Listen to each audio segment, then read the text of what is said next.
Well, I got to look at this myself.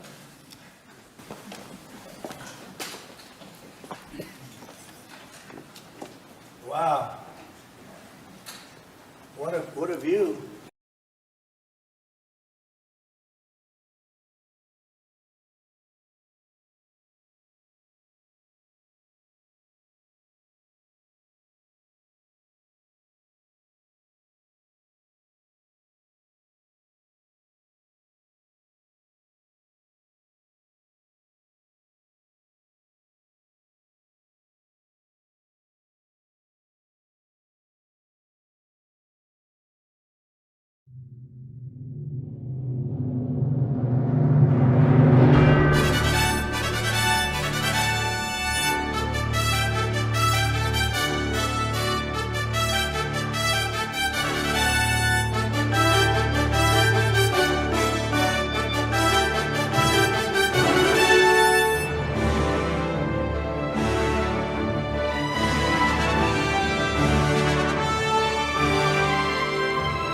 In a world of deceit, telling the truth is a revolutionary act. It's the David Knight Show.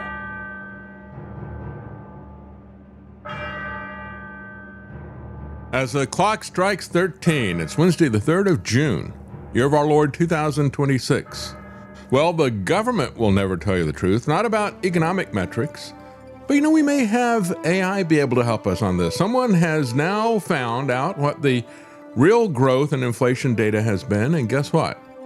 We've been suffering from stagflation for several years. As a matter of fact, since the plandemic. So we're going to take a look at that in light of what you and I can do about it. And we have newly released body cam footage from cops in the UK showing their complicity in the murder of a young 18-year-old because the murderer claimed that this guy was racist. We're going to take a look at that, what is happening in the West, as well as this government's tactic of divide and conquer. Many people are taking the bait. It is a horrific story, however. We're going to show you the body cam footage. And then we have Trump. Speaking of weaponization, Trump has selected the despicable Stalin-esque thug, Pulte, who ingratiated himself to Trump by coming after his enemies. He now wants to put him in charge of DNI. What does that say about domestic spying? Well, gold is waiting as the global markets are tempting the unprepared, is the headline from Zero Hedge, and I think it's a good way to put it. 2026 is screaming uh-oh signals from every sector and asset class.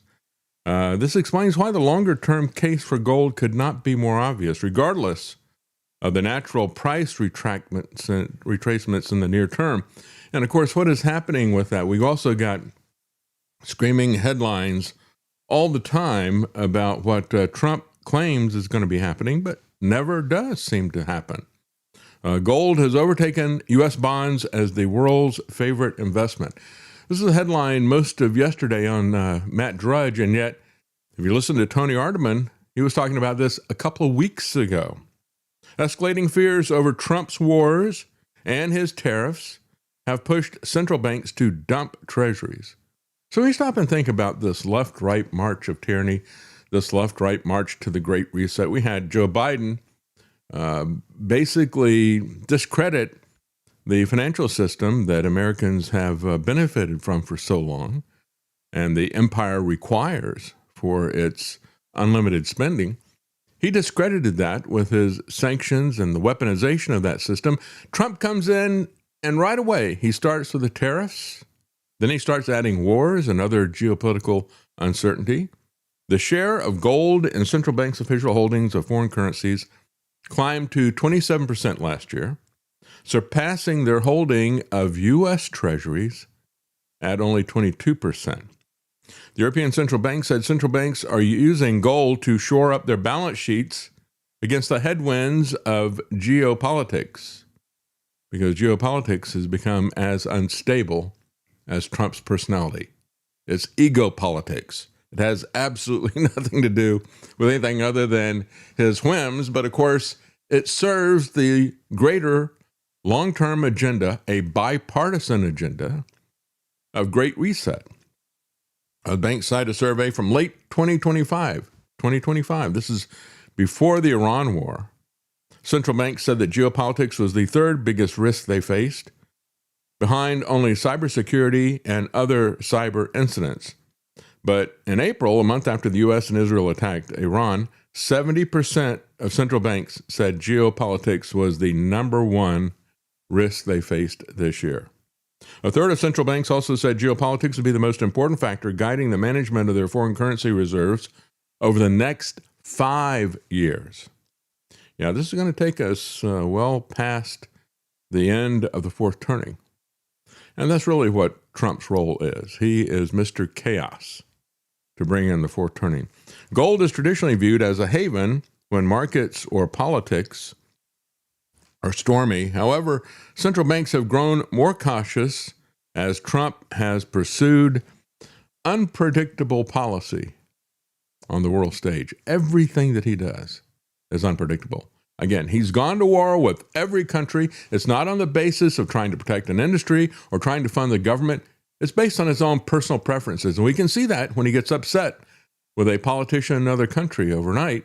What's he do? He jacks up their tariffs, and then he changes his mind. He always chickens out on the tariffs. And he has piled on more debt. And you're going to see massive amounts of debt piled on with war, with the massive militarization increase, which is the dying struggle of this empire. They hit a record amount, and then they immediately want to increase that by another 50%. He and Hegseth. Central banks are now wary about the potential weaponization of reserves after Russia's central bank had its U.S. assets frozen. So that was Biden's contribution.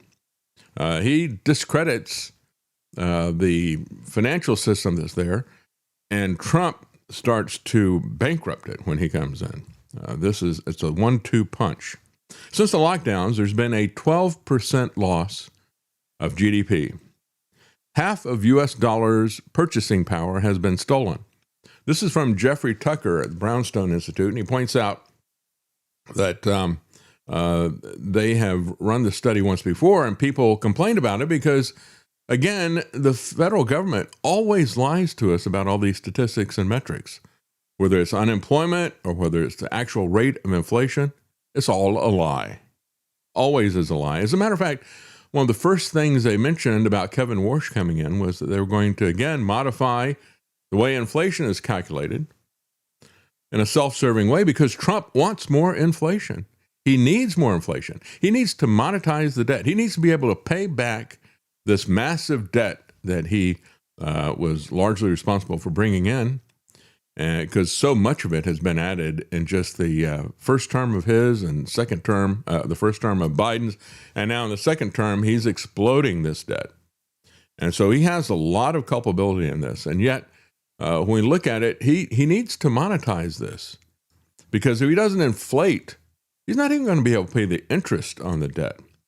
So many of us have had the intuition, says Jeffrey Tucker, that the economic damage from 2020, including industrial stoppages, monetary printing, supply chain disruptions, extended school closures, and general population demoralization, was in fact far greater than official statistics indicate. That's right. His first time around, he did so much damage. And that was when he first got into a fight with Thomas Massie. Thomas Massie was pushing back, if you remember, on the economics issue. And he forced all of these congressmen, when many of these idiots thought they were going to die, he forced them to come back to vote on this. He said, no, if you're going to spend $3 trillion on this, what essentially, he didn't call that, but what essentially it is moving the Overton window towards universal basic income with the stimulus checks and all the rest of this stuff. He said, you're going to have to come back and vote on this. So Trump wanted to get him out right then, but he couldn't do it until he got the money of the Zionist billionaires. They were able to get him out. It's true the official data is bad enough, showing a 26% loss in purchasing power, slow growth in output, and only marginal improvements in real income. But the labor participation rate and worker population ratio never fully recovered, and they continue to fall. That is where we are right now. The damage from his first term, we're still feeling it as he starts to pile on new issues. AI has come along now to make these complicated calculations possible, to show what the real aspect is. And I think this is one of the key things. Ones that seek to discern and to delineate the huge gaps between official data and reality. Real data concerning real prices, many different methods that the Department of Labor uses to adjust price changes. Years ago, it was Jim Rogers who wrote a book called Investment Biker. He and his girlfriend went around the world on a motorcycle.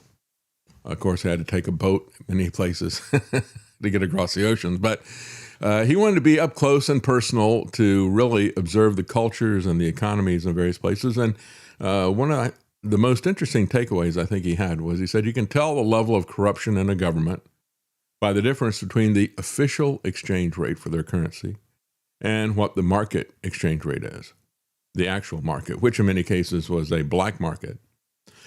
And what we're seeing here is a gauge of the corruption of our own government, how it manipulates the data in order to lie to us, right? Statistics don't lie, but liars use statistics. For example, housing prices are not measured directly, but they're converted into something they call the owner's equivalent rent. Medical service prices are adjusted for consumption, not for what the actual final bill is. When the quality of a good or a service improves, the statisticians apply what they call hedonic adjustments, which invariably are designed to minimize the price increases and never run in the other direction. I'll tell you how that works, for example. And they've been doing this since the late 1990s, 1998 as a matter of fact. And what they do is they come out and let's say that you buy a computer from a particular company, Apple or Dell or whatever. And, you would pay $3,000 for it back in the day. Okay. Well, then the next year, the price doesn't change, let's say. Maybe the price is about the same. Maybe it goes up a little. But they come out and they say, this year's model is a lot faster than last year's. And so what these criminals at the government statistics office do is they normalize the price to the performance. And they say, well, even though you're paying the same or more for this, because it's a faster computer, it actually went down in price. Now, you and I know that's not true. The older computer is not available from them for new if you were to do that. Where does this leave all those who are looking for a plain index of prices, says Jeffrey Tucker? Well, a veil has been put over that basic question. However, there is a new service called Reality Index. This is being done by Tom Elliott, who lives in Madrid.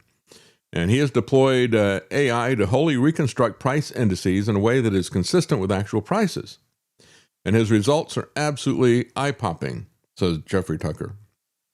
The Wall Street Journal has also taken notice of this. So it raises a possibility that we could finally get to the truth about these economic statistics.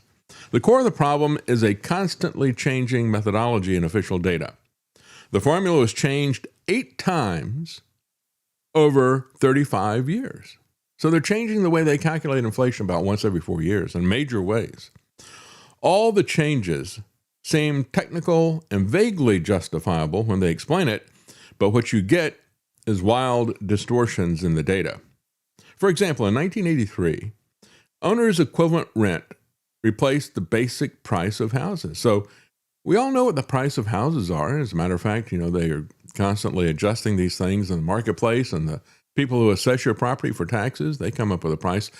But the federal government doesn't use that when it does calculations of inflation. They base it on the estimate of what a homeowner would have to pay in order to rent their home.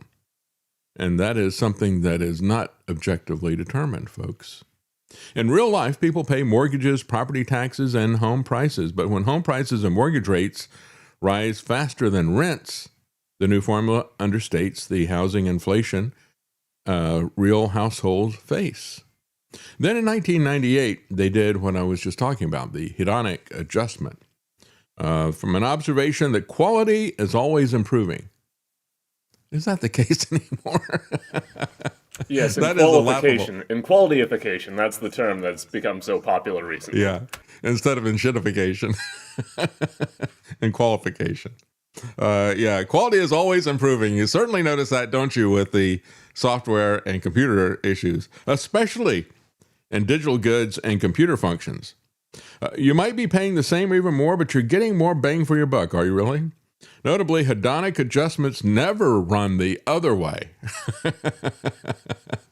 Because if they How were much inflation calculated. is the stuff from Google, from these CEOs that get in that ruin everything? How much is that worth in the other way? That's right. Yeah, they go in and vibe code this stuff, and now nothing works. So now, what does that make with the effective price of my digital products here? That's this is beyond laughable what they're doing here. So what happens is when we strip all this away and we examine actual prices reported by the Bureau of Labor Statistics without all of the many adjustments, we find that a basket of goods and services that cost $100 in 1980 today costs $515 based on the reality index that was calculated.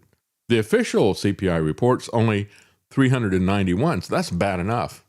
Think about it. The official statistics, even with all this manipulation, the official statistics are saying that you need just a little bit less than 4 times the number of dollars that you had in 1980 in order to get the same stuff.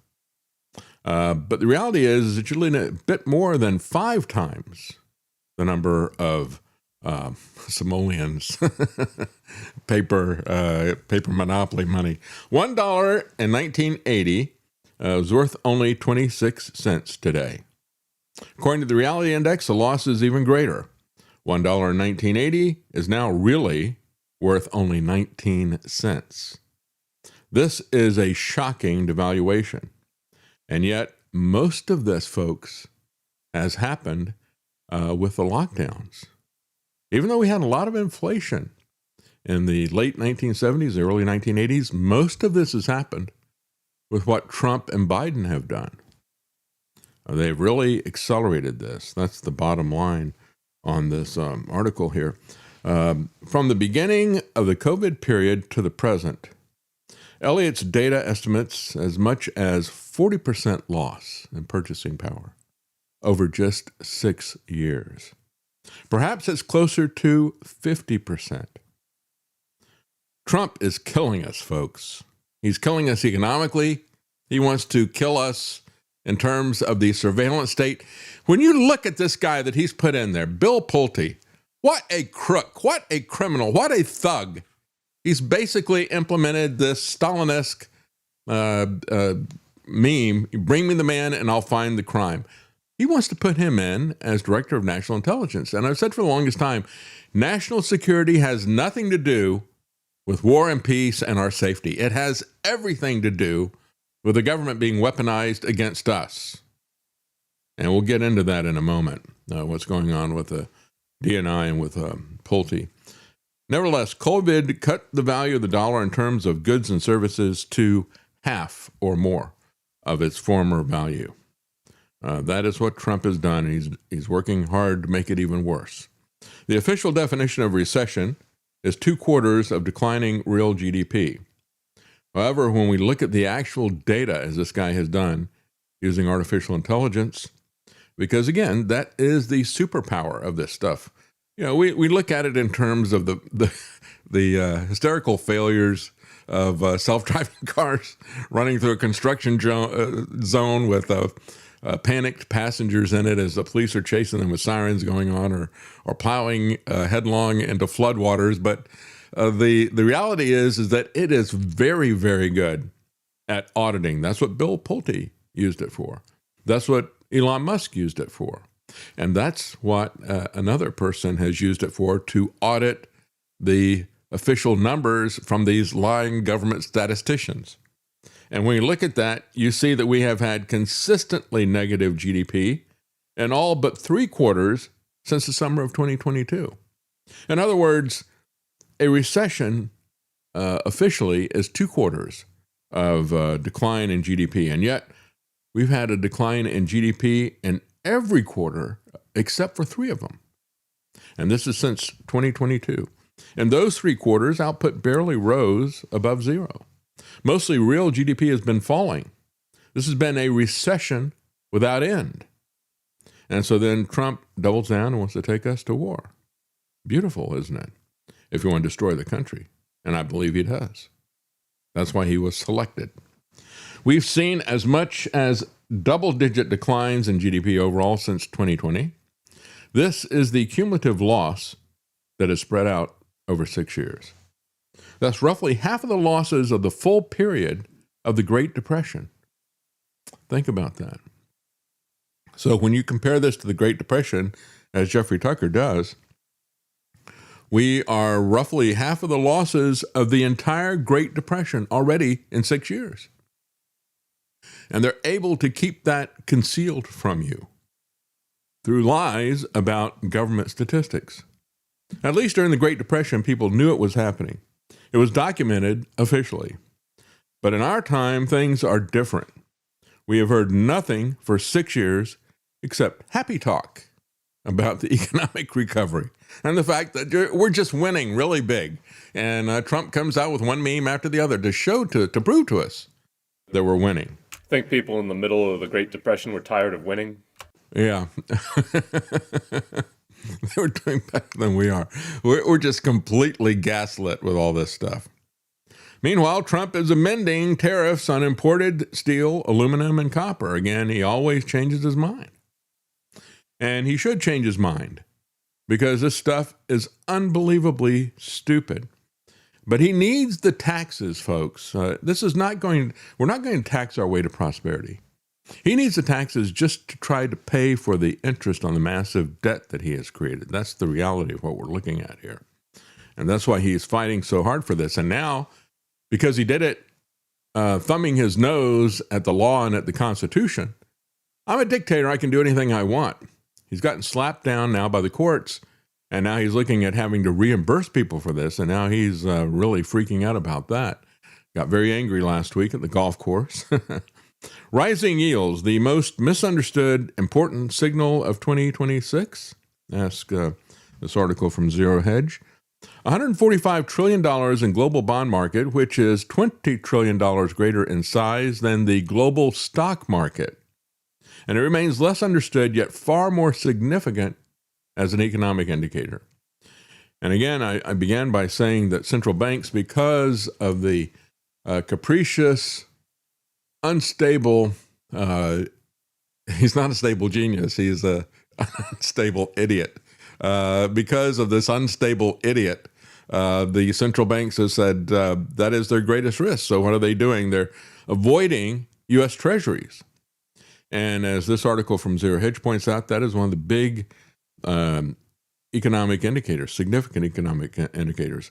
The boring bond market is foretelling an historical sovereign debt crisis that's already playing out before way too many closed eyes.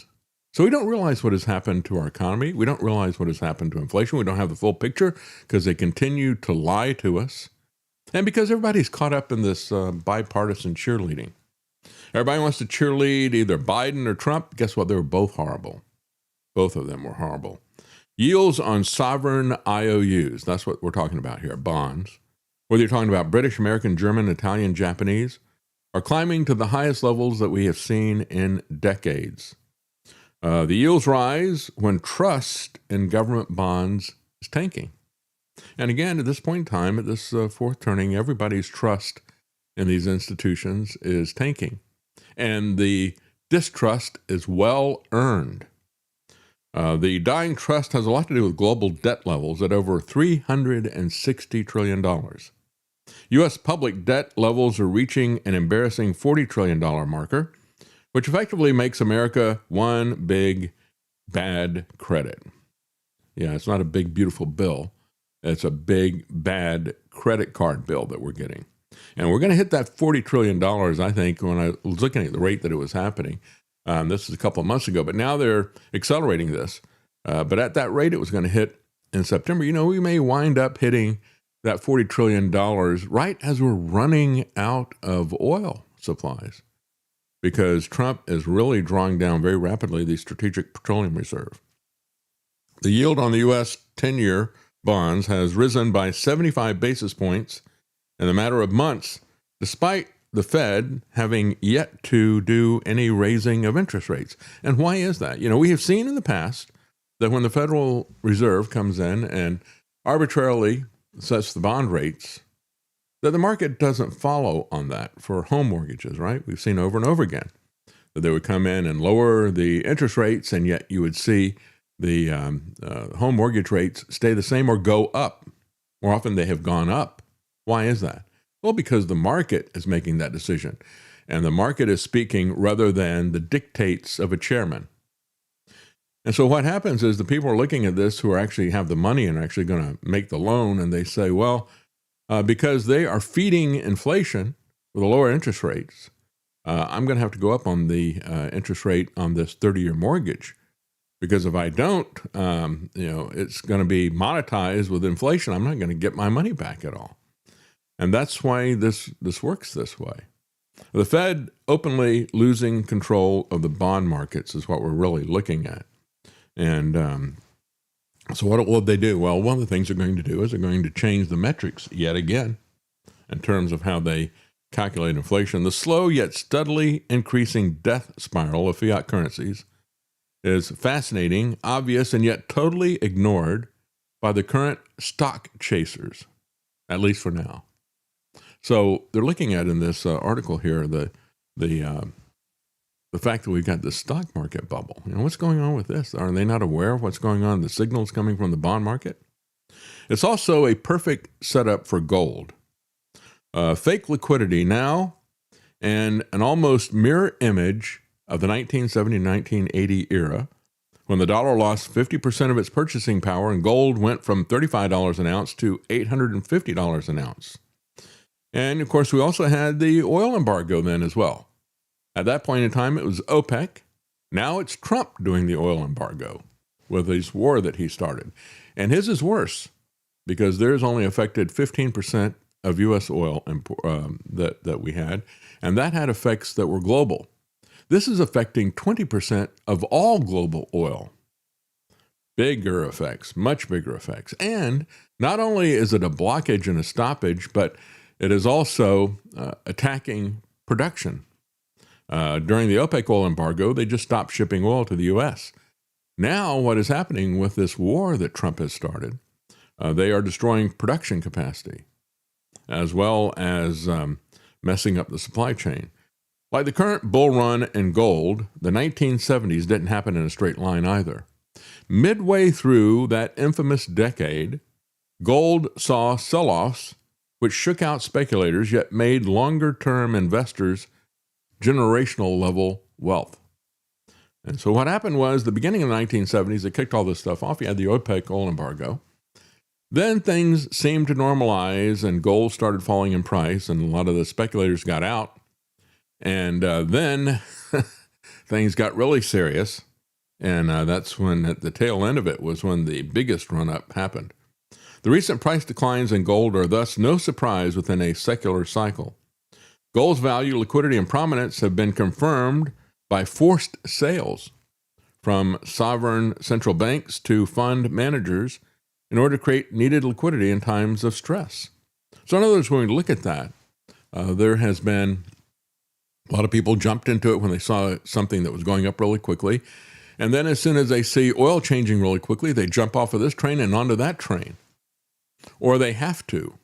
Or you have countries like Turkey and others who they may be an oil producer, they may be an oil consumer. Either way, they're looking at a lot of problems. If they're a producer, they can't get their product to market. Or if they're a consumer, they're looking at massively escalating prices for the energy that they're using. So they're having to liquidate some of their gold.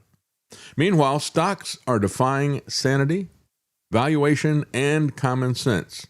By literally every metric, the S&P is grotesquely overvalued. And I think it will be a quote that lives in infamy. Pam Bondi, who cares about Epstein? The stock market, the Dow's at 50,000.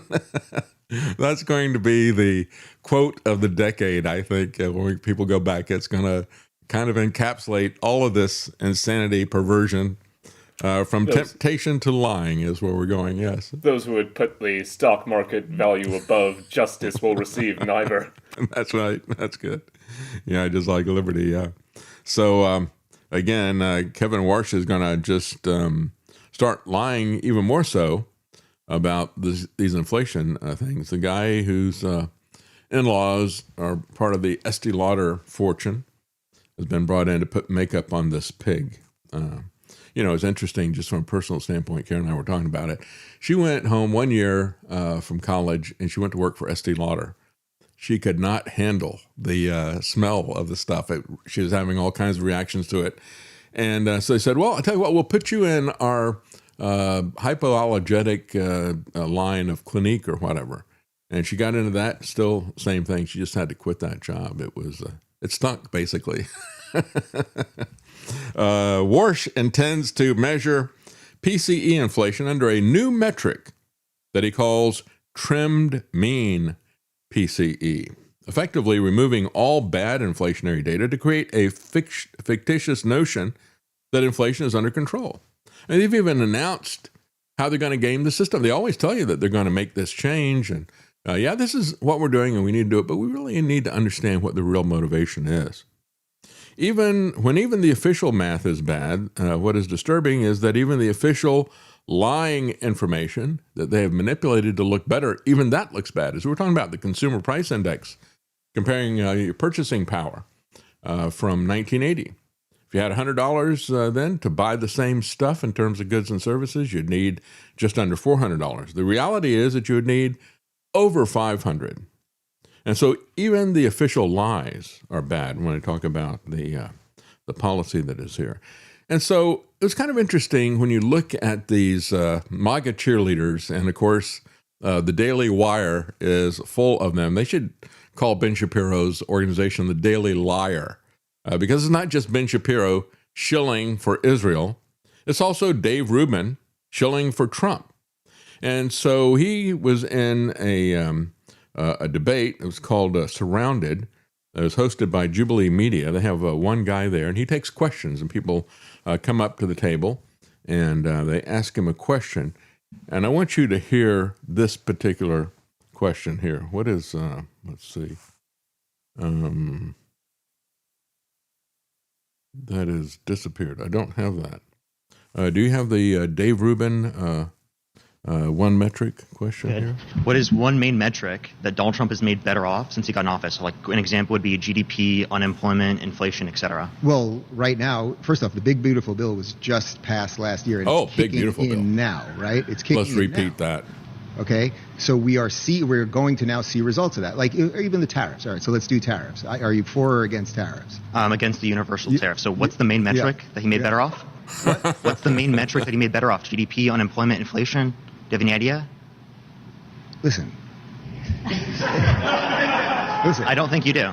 Do you think? Hold on. So you're arguing that things economically were better under Joe Biden At the end of his administration, absolutely. Yeah. So can you give me an example of how? Yeah, GDP growth was better off. Real median wage growth was better off. Inflation was better off at the end of his administration. Unemployment was better off at the end of his administration. But none of it was good. Growth in the past 4 years, just this last year under Trump's administration. The inflation, 3.8% year over year since Trump got in office. We're seeing all of those economic indicators become worse off. Can you tell me anything that he's done to make it better off? You say it's broken for Democrats. It sounds like it's broken right now under Trump. Have you looked at the stock market? It's worse off in terms of growth in 2025 as compared to 2024. If you look at Dow Jones and S&P 500, they're both up quite a bit right now, but lower doing growth quite rate. well. You know, things don't happen overnight. So Donald Trump, for example, things don't. That's true. It's going to take a while to see this. Reality. Yeah. There's actual reality. Like you put policies into place, and they don't just kick in the next day, right? Well, Donald Trump, a year and a half. Donald Trump said when the tariffs. He said in a year, prices would be down 50% for electricity. Are they up right now? Hold on. Donald Trump, when he brought in the whole idea of tariffs. Yeah, the bottom line is that you notice that Dave Rubin's response was slogans. Oh, we got the big, beautiful bill. Oh, we got tariffs. That's going to take care of everything, right? I just throw those words out there. Let's not bother to do any math. Let's not look at anything. And of course, this other guy is right. Things are trending down. But it's not to say that they hadn't trended down with Biden as well. It's not to say that things were good under Biden. They were not good under Biden. And so this is what you get with this left-right march down, circling the drain. It is absolutely ridiculous. Are you for tariffs? Are you for taxes? Yeah, it takes a while for this stuff to kick in. And by the way, folks, the tariff problems have really not kicked in yet. A lot of this stuff is, again, a lot of the companies are reluctant to raise their prices, but they're either going to go out of business or they're going to raise their price. And that's where we are right now. So that kind of stuff is now kicking in. Speaking of stocks, though, the stock market just did something that is very similar to what happened during the dot-com bust. And what is happening right now is that the S&P closed at a record for the last trading day of May. But here's what it did that it was doing just as part of the dot-com bubble bursting. And that is that it was very narrowly focused on just a few stocks.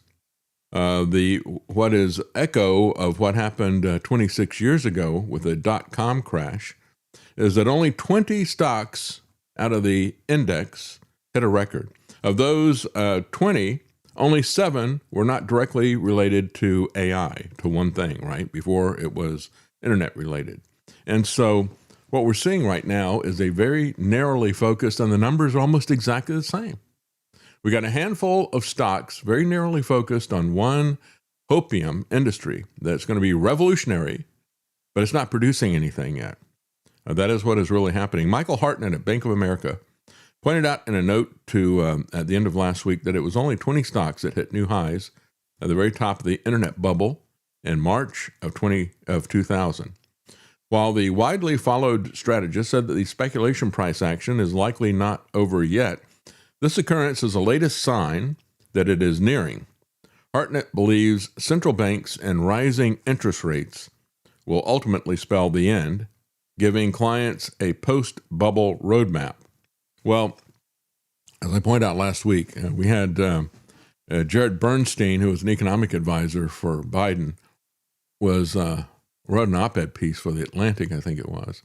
And he said, well, I just realized that the cumulative debt is a problem. He just realized that. And I didn't know who this guy was. Tony knew who he was. And so we talked about Jared Bernstein last week. And I had somebody send me this clip of Jared Bernstein. It's even worse than you might think. The U.S. government can't go bankrupt because we can print our own money. It obviously begs the question, why exactly are we borrowing in a currency that we print ourselves?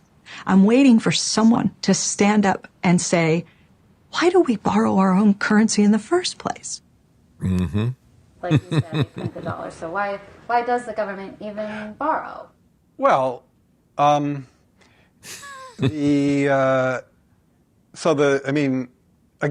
some of this stuff gets, some of the language that some of the language and concepts are just confusing. I mean, the government definitely prints money, and it definitely lends that money, which is why the government definitely prints money, and then it lends that money by selling bonds.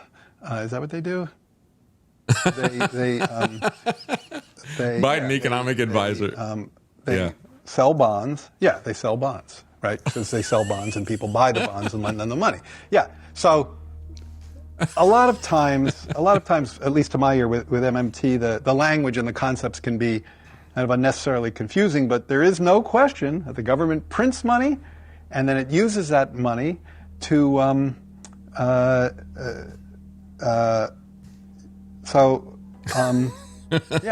guess I can't really talk. I don't get it. I don't know what they're talking about. Like, because it's like a lie. The government clearly prints money. It does it all the time, and it clearly borrows. Otherwise, we wouldn't be having this debt and deficit conversation. So I don't think there's anything confusing there. Yeah, not at all. As a matter of fact, he keeps going back to MMT. He mentioned it a couple of times. He's like, and then he starts, and then he mentions it fully, MMT, the modern monetary theory, which I say really stands for magic money tree. This is what the Democrats resort to, but of course Republicans really aren't much better. You have Alan Greenspan, this guy who's supposed to be such a genius. Here's what he had to say. The United States can pay any debt it has because we can always print money to do that. So there is zero probability of default. This is the guy who criticized the stock markets for irrational exuberance. And of course, if he were around today, that would certainly apply. But this whole Federal Reserve thing where we borrow the money and from this independent corporation, this whole thing is irrational. They can't explain it. It makes absolutely no sense. Why? Because the whole thing is like a Ponzi scheme from Sam Bankman-Fried. It is a lie of the first order of magnitude. It's one of the biggest lies ever put out there. This is what these people in Wall Street are constantly cranking out, whether it is securitization of the failed housing market in the mid-2000s, or whether it is the tokenization, which is what they're going to use for the great taking. Folks, they've been taking us on this stuff for the longest time. That's why I say, get out of this system as much as you can. Of course, none of us can get out of it 100%. We're all going to be injured by this, but get out of it as much as you can. Escape from this system. The May stock boom was driven largely by semiconductors, specifically by memory chip makers. A growing number of strategists and investors are concerned that if this bull market doesn't start to broaden out, it will ultimately be its undoing. Even though the U.S. and emerging equity indexes have reached new highs, their advances have been extremely narrow. And I say, when you look at this, it looks like a pen. When you get a really narrow group of corporations and they're the only ones who are gaining anything and everybody else is declining, and that narrow group is based on irrational exuberance, it really does start to look like a pen for the bubble. Post-bubble investor roadmap since 1929 is long bonds. However, gold has surpassed the bonds in holding. What does that tell you? That the central banks are betting on. So the Fed is trapped between inflation and a debt crisis. Sprotts McIntyre says, well, either way, gold wins. Despite gold's recent disappointing price action, long-term bull case has rarely looked stronger. The Federal Reserve faces an increasingly impossible balancing act between inflation, economic growth, and rising sovereign debt risks, according to one fund manager.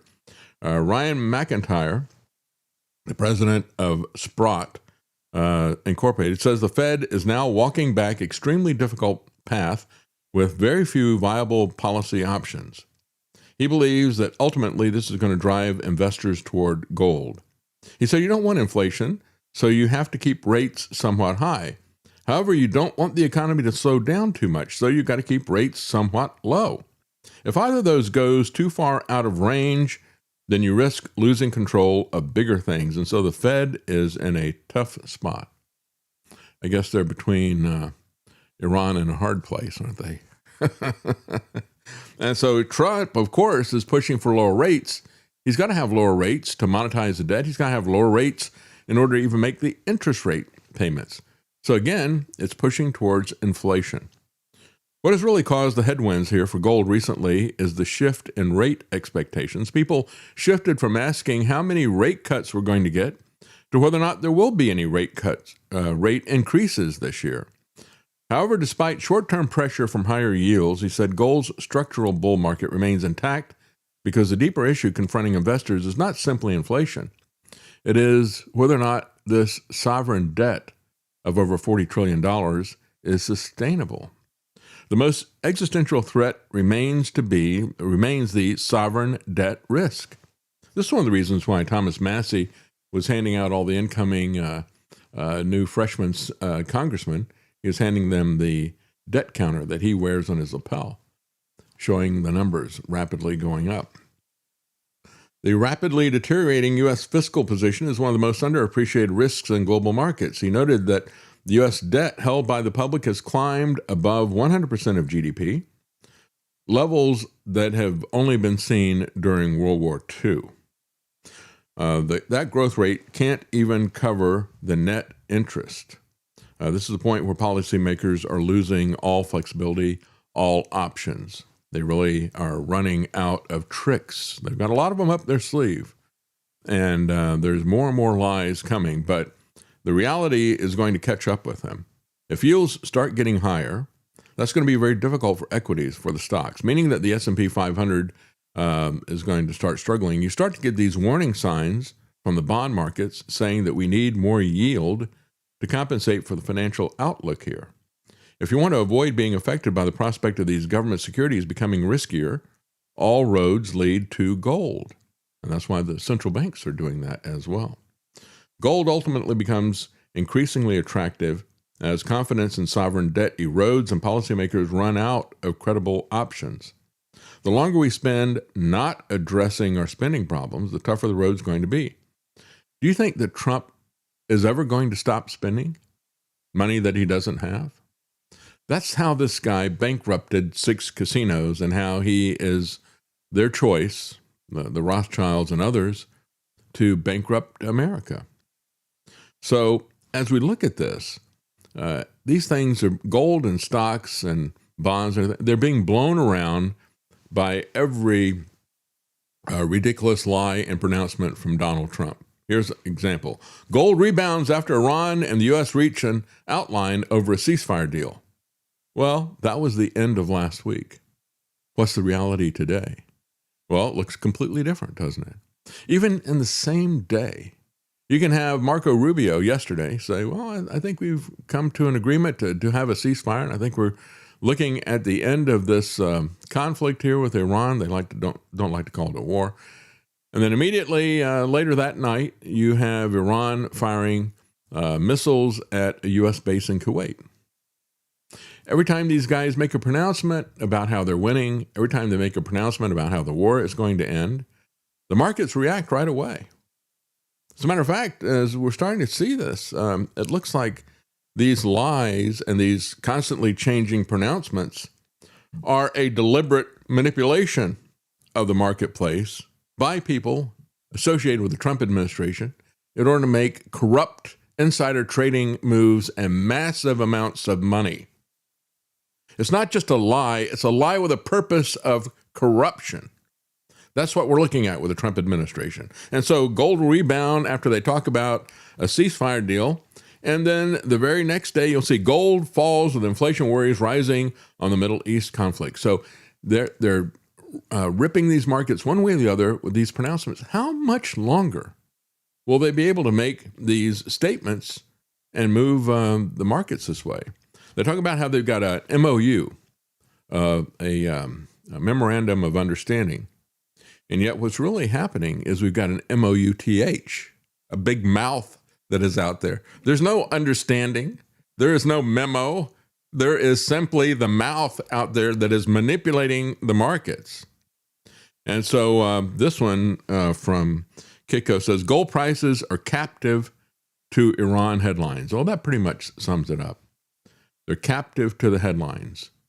And the people who are moving these markets in one way or the other, whether it's the stock market or whether it's gold, it's these headlines and it's these lies that they're using out there. Well, we got some comments here before we take a break. Stealth Patriot, thank you very much for the tip. Says our number of data centers already far exceeds the number in China with their police surveillance state. Maybe the CCP are not trying to see under their citizens' skin. Oh, no, they are, but they have their own ways of doing that. And I tell you what is being set up here, though, is China has been a beta test site for all this stuff. And we're going to get it on steroids here. That's what they're really going to do. Yeah, they're just saving all the data of what's underneath their citizens' skin here in the U.S. for the time being.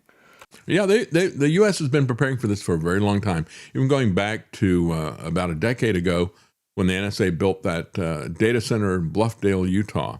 That's when they start storing all the information because they know that they're going to be able to data mine it and come after their enemies. And now we've got Trump putting in this guy that has already done that for him. I mean, that was a big red flag for everybody. This is the guy that he wants to put in as director of national intelligence. We don't even need to have a director of national intelligence. And as we always see, and the founders warned us of this, it was Madison who said, the instruments of war abroad will become, the tools of war abroad or something like that will become instruments of tyranny at home. And that's what we constantly see. This whole thing of the national security state, the CIA, you look at the CIA documents now showing that they were behind the chemtrail poisoning of our country. They've been behind occultic stuff, poisoning water, LSD, the drug issues. And of course, then they create the drug issue, then they create the drug war because the drug war advances their MacGuffin. It becomes the MacGuffin for them to put in the police and surveillance state. So Eric says, fiat currency backed by nothing will intentionally lead to universal basic income. UBI will lead to a lower population. Check out the study by John B. Calhoun called Universe 25. We'll have to look at that. I've not seen that before. But yeah, it's a depressing way to control people. And you're right, it will lead to depopulation. It will lead to essentially lobotomizing people, which is what's really behind the fluoride in the water stuff as well. I mean, just look at any projects or reservations that they put the Indians on. It's all just depression, drug use going rampant, because why wouldn't you? There's nothing else for you to do. You have no responsibilities. Yeah, they would do that on the Indian reservations. Very good example. I mean, that predates the concentration camps, the Nazis, and all the rest of the stuff. And of course, they took away the Indians' ability to provide for themselves, which was nomadic. They locked them up, wouldn't even let them grow their own crops. It was a horrific situation. But it is exactly what they're trying to do with technology now with the smart cities. And the corruption of the government agencies that ran it, the Bureau of Indian Affairs, is legendary as well. Narrowway Narrogate's ministry, gas stations are already beginning to run out of diesel fuel with no resupply date. It began in Fort Myers yesterday. The fuel shortage has begun and will continue slowly, but will pick up as supply dwindles. Yeah, that'll be a metric for Dave Rubin. I mean, this guy has already beclowned himself with all of his predictions about what was going to happen with the war. Now he doubles down on that with all of his blind faith and partisan politics and Donald Trump. It's just incredible. No Valid Charlie says, fix your eyes and teeth now. Learn to grow food, learn to forage food, learn to make and use colloidal silver. I absolutely agree. That's all very good advice. Well, we're going to take a quick break. And when we come back, we're going to talk a little bit about the developments in the corruption wing of the it's not actually a wing, it's the entire regime, the Trump regime. What broke yesterday with the slush fund as well as with Epstein. So we're going to take a quick break and we'll be right back, folks.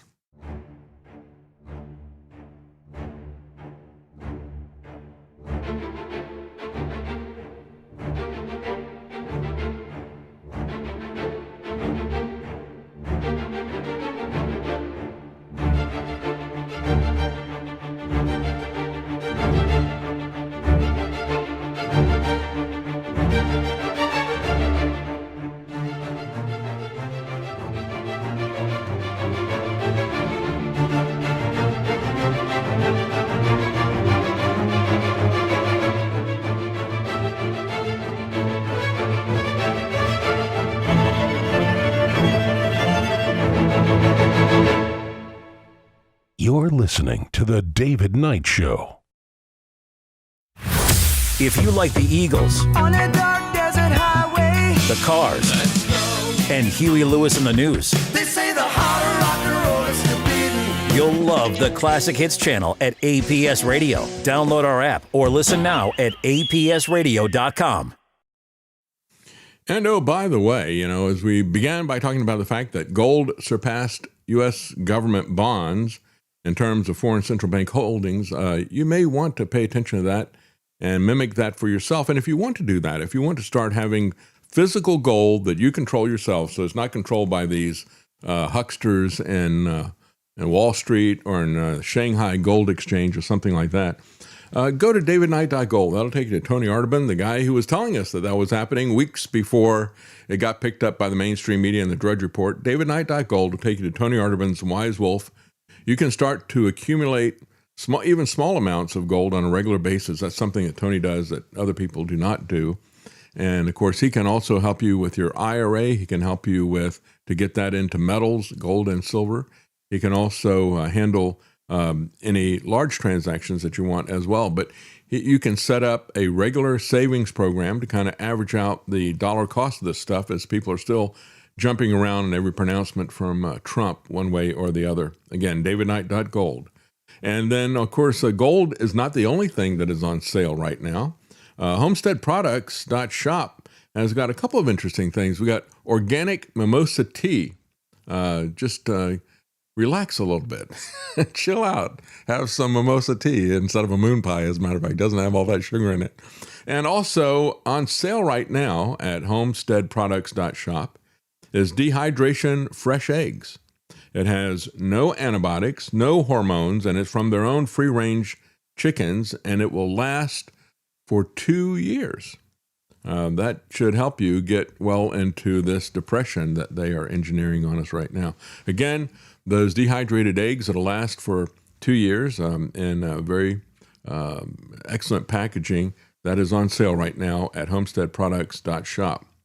Well, the Trump administration, after all the pressure yesterday, I talked about this weaponization fund and how all these Republicans were saying, you got to stop this. I mean, even a very conservative congresswoman in Florida was pushing back against that. Lindsey Graham was pushing back against it. So the Trump administration late yesterday said they're going to drop the weaponization fund. As a matter of fact, we had Todd Blanche was on talking about this. He went to Congress and he had this to say. We are not moving forward with the fund, period. The reasons for the fund is something that President Trump talked about for a long time, which is the fact that there were a lot of people in this country who had their government weaponized against them. The reasons for the fund, I think, remain as important as they were before, but we are not moving forward with the fund. Not moving forward ever? Correct. Oh, there's no more fund then? Well, to the extent there was a fund, and remember, the fund wasn't set up yet. There were no commissioners named. There was no. You had a plan. No Come claimants on. brought anything in front of. There was no claims made yet. We never so did yes, Yeah. we're not moving forward with the fund. You and Associate Attorney General Woodward signed earlier documents regarding the settlement and this fund. Would both of you now sign and release documents reversing the DOJ's position on the fund? We're not moving forward with the fund. I'm not sure what that means to sign documents reversing. There's nothing to reverse. We're not moving forward with the fund. We know about the court case, the decision, when we've heard press reports, obviously. But is there any way that you could put this in writing? I don't know if there are other ways that you could use another vehicle to move forward with a similar fund or similar intention. And we just want to reassure the American public. We've heard from both Republicans and Democrats, constituents and Americans across the country about this fund. And I think they would love to be reassured that this fund will not progress. I'm telling you it's not. I guess I'm not sure. I'm not trying to be flippant with you. I'm just saying. Well, you see, the thing is that just as I was talking about yesterday, the judge that they were taking this before, they made all these announcements about what they'd agreed to. Yeah, Trump was suing for $10 billion, so we came up with an agreement for about $2 billion of that. And she said, wait a minute, nobody told me about this. I didn't get any of your official paperwork on all this stuff until after you made this announcement. What's going on with this? And so she's investigating them for fraud at the request of 35 retired federal judges who were picked by both Republicans and Democrats over a period of time. And so there are a lot of questions about the fraudulent nature of this stuff. And of course, he has not said that he's going to change the statement that he wrote after that, saying that the IRS will never investigate the Trump family, which is worth $100 million to them. Again, all this stuff about it being about J6 people was just a distraction. It was a distraction of Trump trying to redirect attention away from him helping himself to a fortune, a literal fortune. So he threw in the J6ers, and I said, they're not going to get any money out of this. And all the people started talking about that and criticizing him for that. I said, that's not really what it's about. It's about Trump himself. And it still is about Trump himself. To be given the ability to not ever be audited. Did they do that for any of the other rich people and billionaires who had their information leaked? No. None of them sued, as a matter of fact, and none of them got any immunity against any IRS audits moving forward.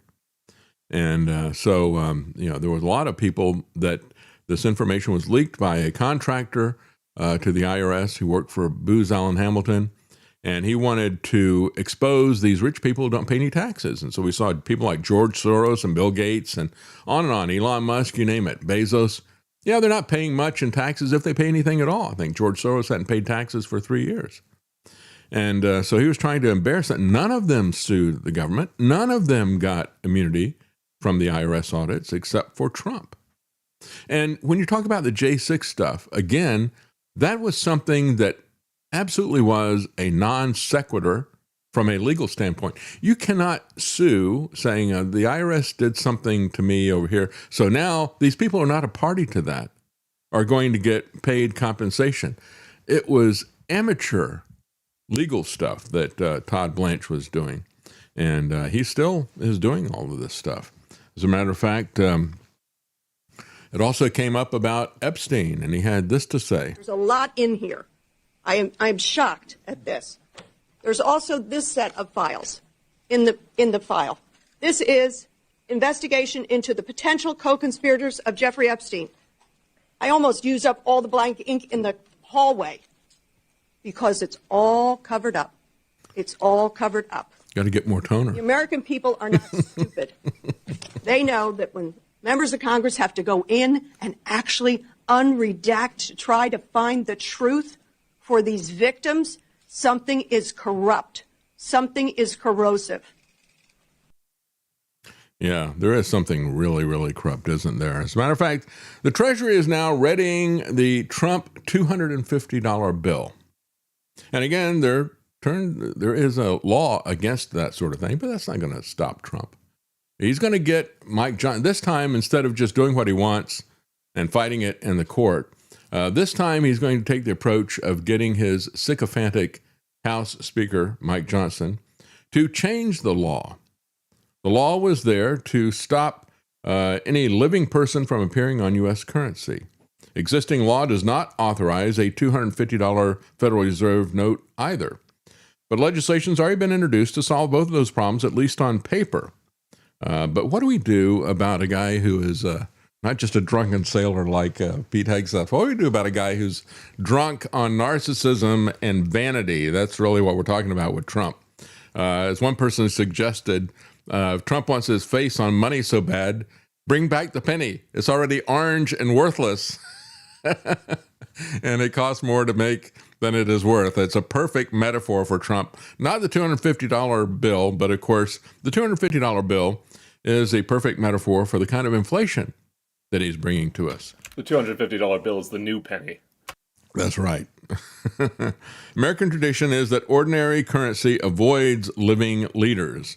This goes back to 1866, after the superintendent of the National Currency Bureau appeared on a 5-cent fractional currency note.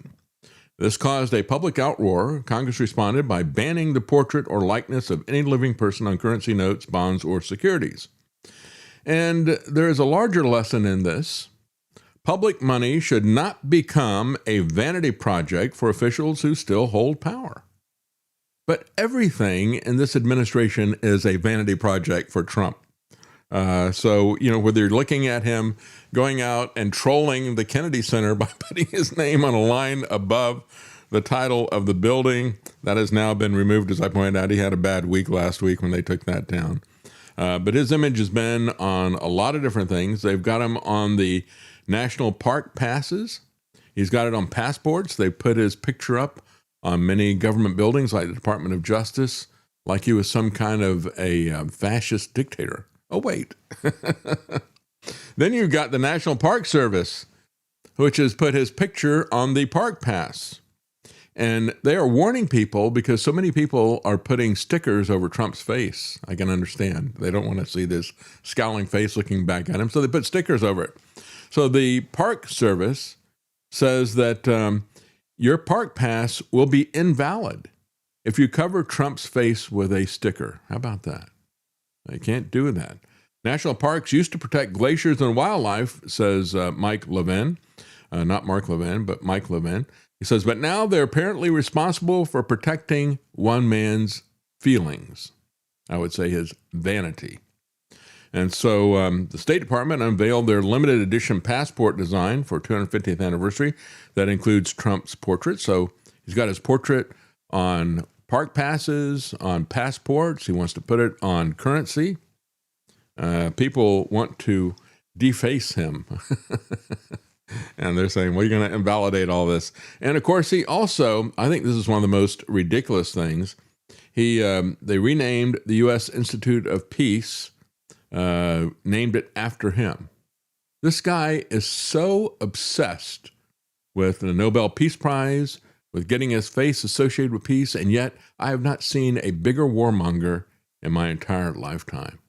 I mean, just the other day he was saying, well, Oman better watch it, or we'll blow them off the map if they do this or they do that. And it's that's that kind of just threats of violence. Basically, it's terrorism when you talk like that. We see that all of the time. They would like to control it. Nobody's going to control it. It's international waters, and Oman will behave just like everybody else, so we'll have to blow them up. They understand that. They'll be fine. Yeah, we'll have to blow them up. So Trump's face has also appeared on large banners at federal buildings, including the Department of Justice, the Department of Labor, and the Department of Agriculture buildings. It's just insane what this guy is doing.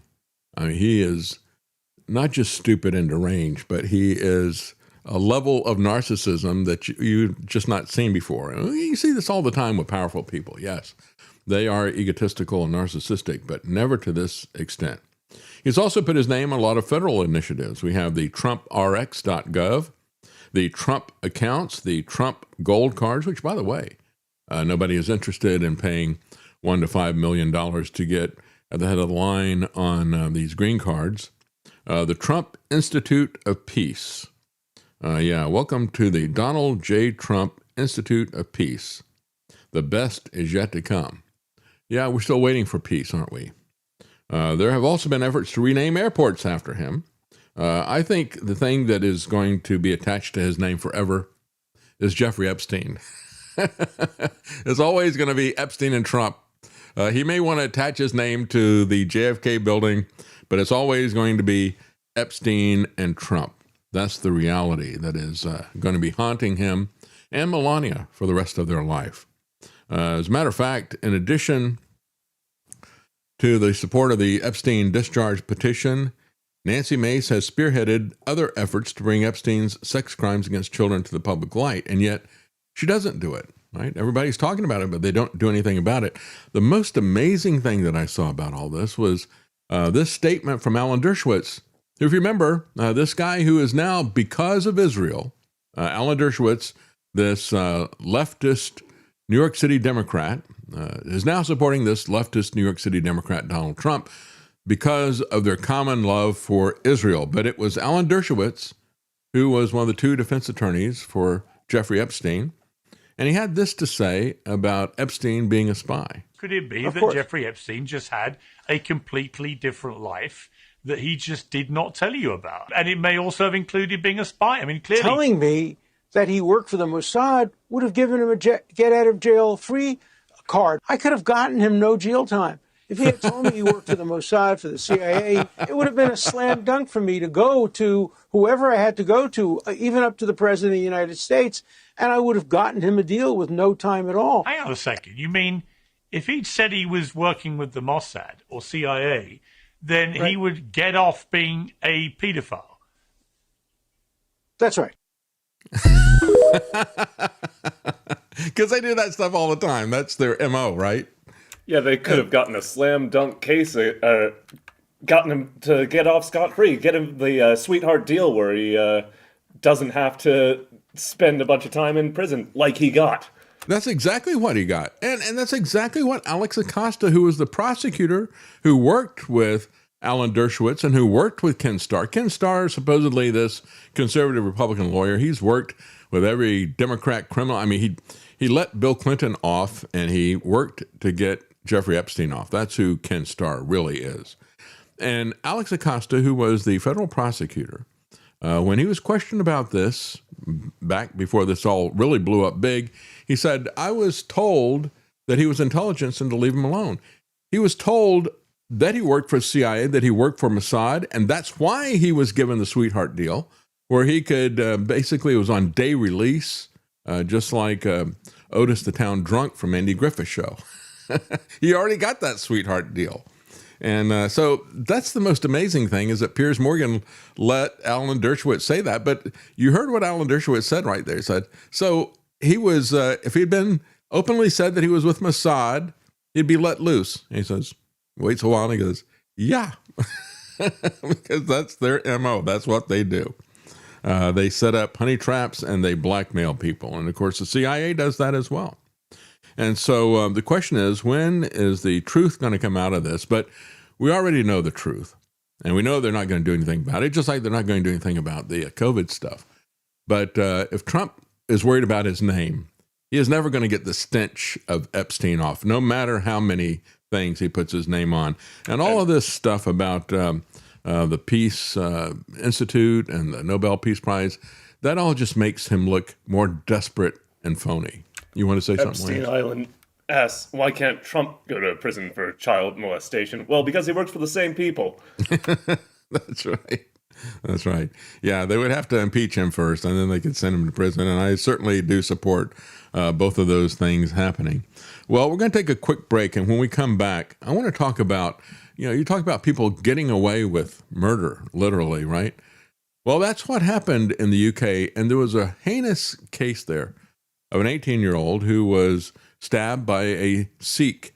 They're allowed to carry ceremonial knives, and nobody else in the UK can be armed with anything, right? Nobody can have guns for protection. Imagine that. But not even knives. They come after you very strongly if you've got even like a kitchen knife. But these guys can have ceremonial knives, and swords, which can kill people. And so there was an altercation, and the police show up, and this Sikh guy says, he's a racist. He was yelling stuff. And meanwhile, this guy that he has stabbed is bleeding out. And we're going to talk about how horrific this is. I've had this in the deck, and I haven't gotten to it for over a week. But now we've had, in the last day or so, we've had footage from the body cameras showing this young guy dying and showing the way the police were treating him. And it is beyond disgusting. But it is a metaphor, folks, for what is happening in our society. We're going to cover that when we come back. We'll be right back.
You're listening to The David Knight Show.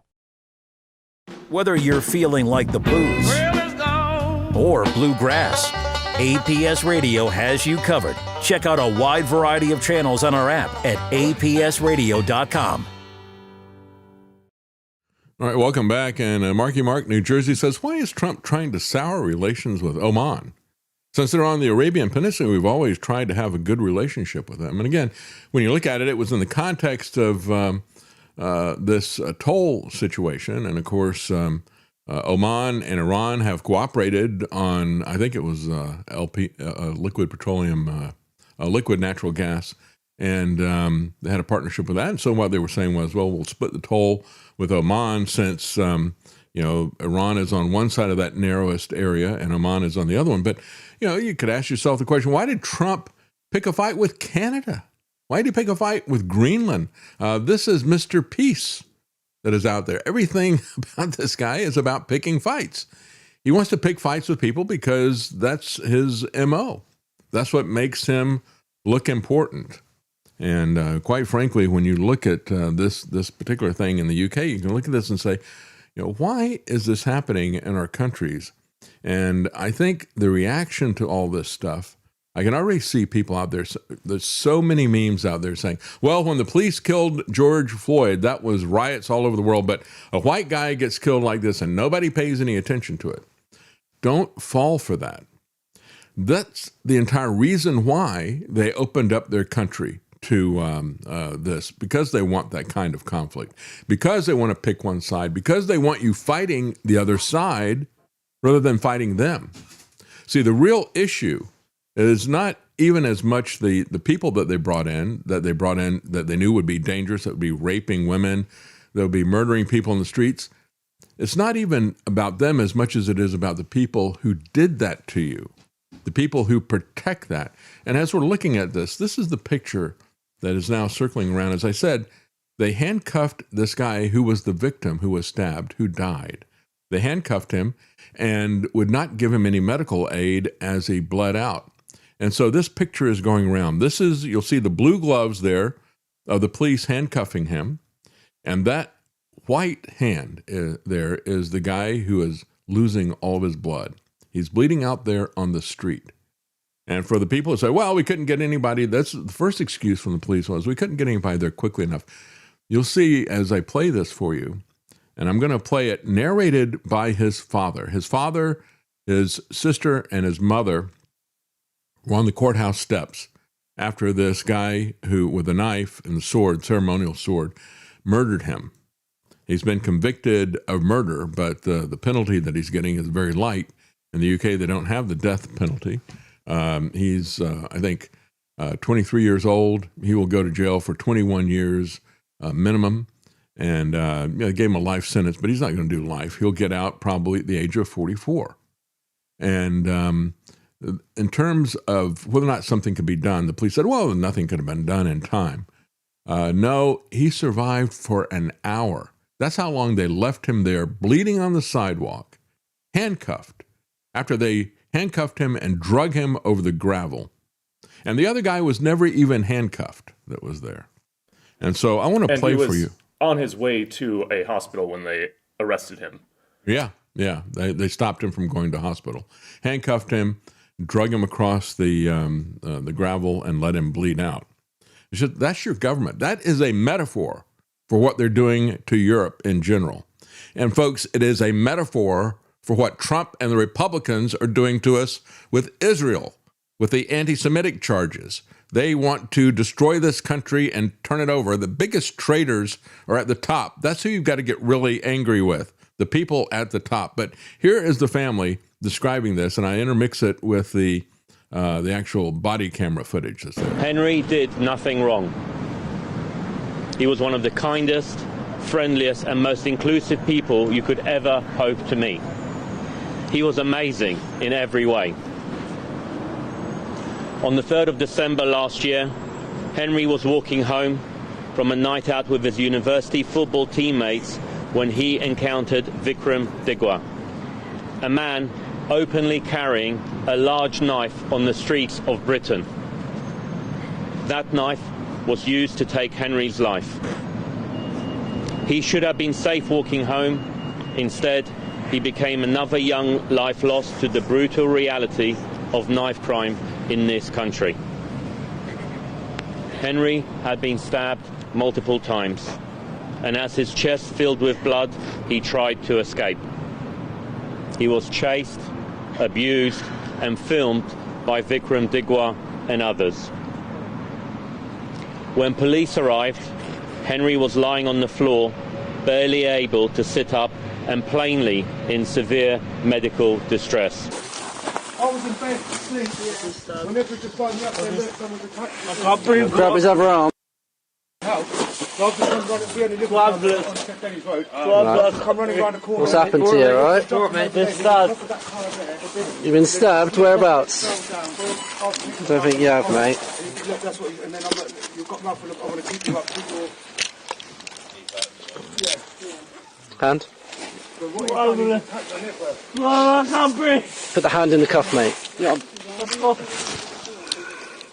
This is like times this has happened to us. We've been walking, we parked Can we get around one of these? Mind your foot. nothing happens. With his final words, he told officers that he could not breathe. He told them he had been stabbed. In fact, Henry told officers that he could not breathe 9 times. He told them he had been stabbed 4 times.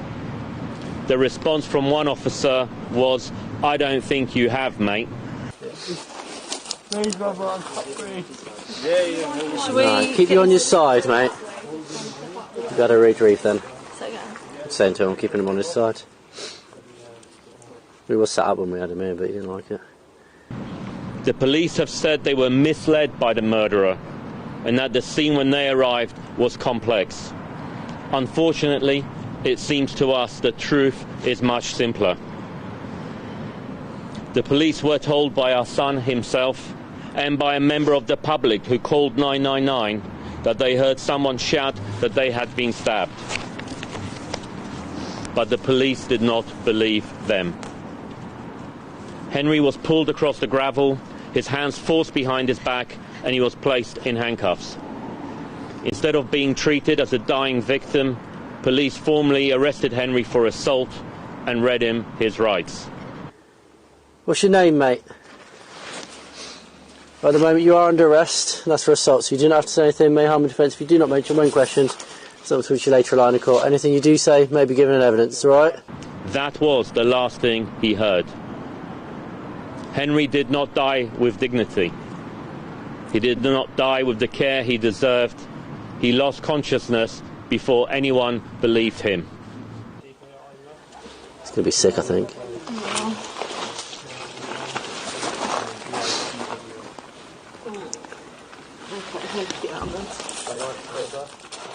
Oh, I just want you to call it.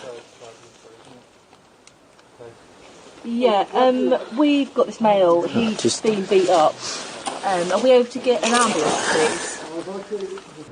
We hold Vikram Digwa solely and 100% responsible for the brutal murder of our son.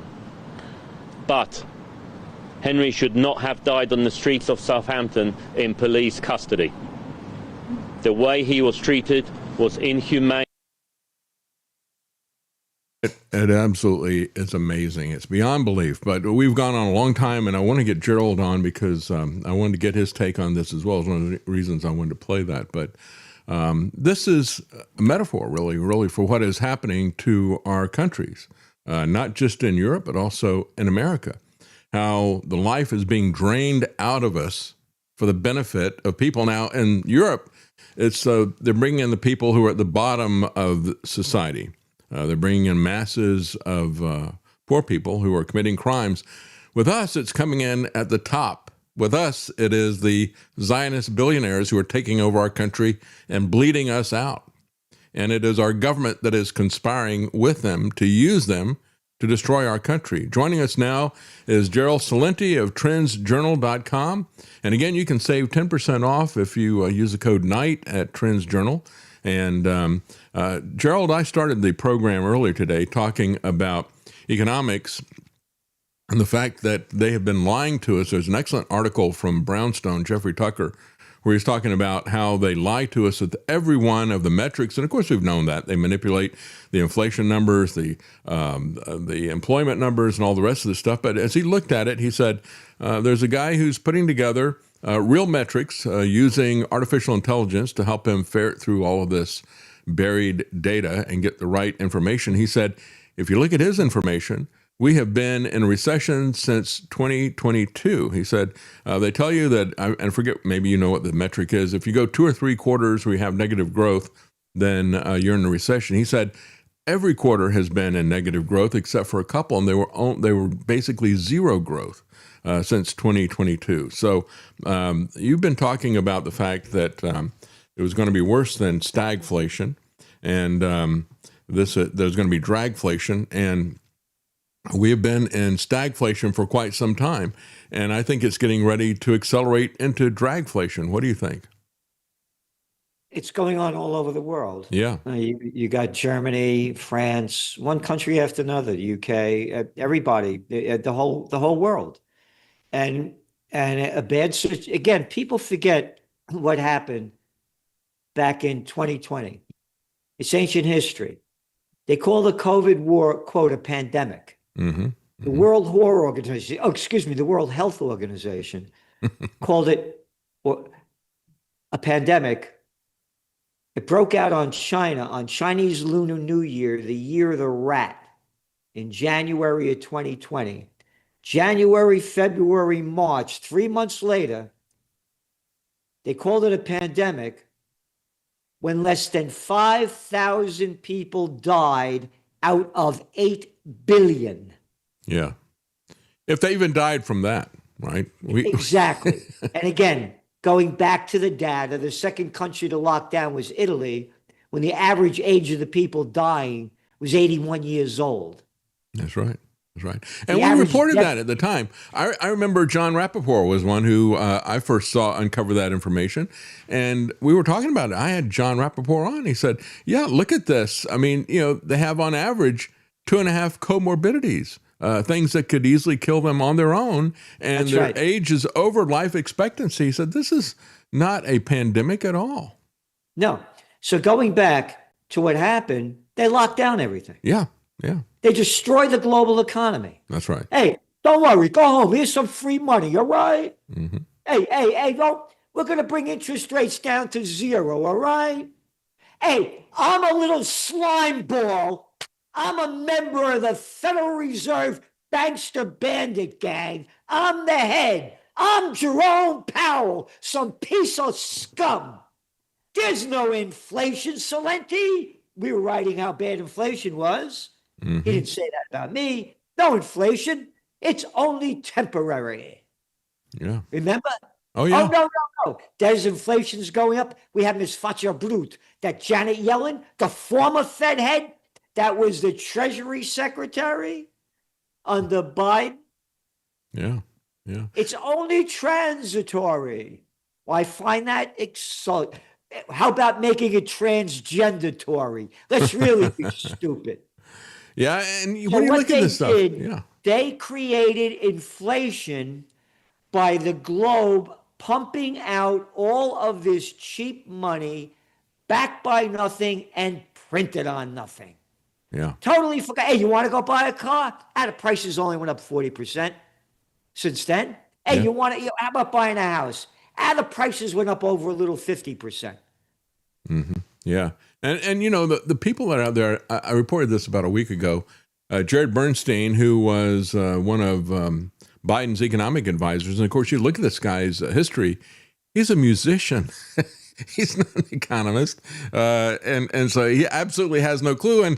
And somebody said, after we talked about that and laughed about this guy, he said, yeah, I just realized for the first time, I really do think now that debt is an issue. Once we get to $40 trillion, it's an issue. It's like, really? You just figured that out? And somebody sent me a clip of him where he's being asked, people said, so if the government is printing the money, why do we need to borrow that? Why do we need to pay interest? And he just stumbled around and hemmed and hawed. He had absolutely no idea. He goes, well, I don't know. He goes, we are printing the money and we are doing that, but I'm not really sure why that's there. And he keeps going back and mumbling something about modern monetary theory, MMT. But it truly is amazing when you look at all this. And of course, Kevin Warsh, the new Fed chair, has already talked about how he's going to have a new metric to calculate inflation. They're going to rig it yet again. Yep. So they could lower the interest rates to keep propping up the failing economy. Mm-hmm. This is an article that just came out yesterday from the, the conference board. They said that the Business Council conducted a survey, and they found that the overall score of business confidence fell to 47 in the second quarter from 59 in the first quarter. Any reading below 50 means negative outlooks. Only 15% of the CEOs said the economy is better than 6 months ago. What kind of moron would say it's better? Yeah. What kind of imbecile crap are you spewing out? Hey, idiots, how about looking at the facts, huh? Yeah, that's right. And when you're talking about the debt level, it's not 40 trillion. When you put in Social Security, government debt, it's more like 120 trillion. Yeah, that's right. And now with interest rates so high, they got to pay more on their debt. This is the beginning of the death of the dollar. It's the death of this country. We didn't have to be bombed by another country. We had these slime ball idiot morons that jerks call politicians that are nothing more than low-life pieces of crap bomb this country to hell in a city near you. That's right. Most everybody locked down. You see the roads up here. We got this little clown boy over here, this ignoble. I was running a zoo before I became the mayor. My daddy got me here. The roads are like crap. The place is a jerk. You look at the streets, you look at crap. Go to New York City, boom, boom, boom, boom, all over the roads. The bridges are crap. Hey, take a trip on in the subway. It's a night in Calcutta. No, we didn't get bombed out by another country. The political pieces of scum bombed this country into ruin. Yeah. The Democrats and the Repulsivekins. That's right. And when you look at this horrific case of this 18-year-old who was stabbed, and then the police handcuffed him and denied him medical treatment, and he bled to death over the hour that they were delaying any medical treatment to him. I said that's a perfect metaphor.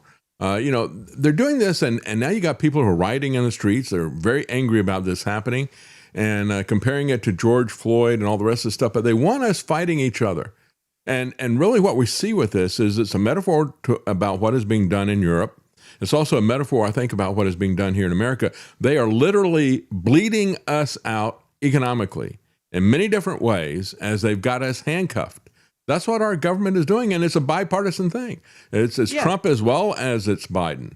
Oh, yeah. Hey, how about, look what they did to people in ICE. Look at how they killed those guys. Yeah. Look what they were doing. Look at this ICE crap. That's right. Oh, Homeland Security brought to us by a little piece of scum, a little rotten, lying daddy's boy who should be in jail, or maybe they should do that they do in other states, execute him for lying us into the Iraq War. Yeah. Little Georgie Bush. Yeah. He gave us Homeland Security. That's right. That costs us how many billions of dollars every year? Homeland Security did not exist. That's right. And that's when we did have security for the homeland. And it was Donald Trump, when he was running, said, well, I don't understand why Nancy Pelosi didn't impeach Bush over what he did with the Iraq War and all the rest of the stuff. And now look at what this guy's doing. It's even worse when you look at it. And what Jeffrey Tucker was saying, I want to say Jeffrey Epstein, Jeffrey Tucker was saying, he said, so far we have seen double-digit declines in GDP overall since 2020, since the pandemic. He says the cumulative loss has been spread out over 6 years. He goes, the problem is we've already had roughly half the losses that happened over the full period of the Great Depression, but the difference is that they've been able to hide it from people. Yep. They lie to everybody. Trump is out there talking about how he's winning and we're doing great and we've never had things this good before. And meanwhile, they lie through the statistics about employment and inflation. And people are just looking at it and think, well, I guess it's just me. Same type of lies that they pulled on us during the COVID stuff, right? People are looking at this Absolutely. and saying, this doesn't really add up. It's not what I'm seeing in my personal life. Well, you just don't understand because we've got, here's what we're seeing nationally and that type of thing. It's the same type of thing they're playing on us. Now they're doing it economically. And this is already half of the Great Depression has hit. It's global. Yeah.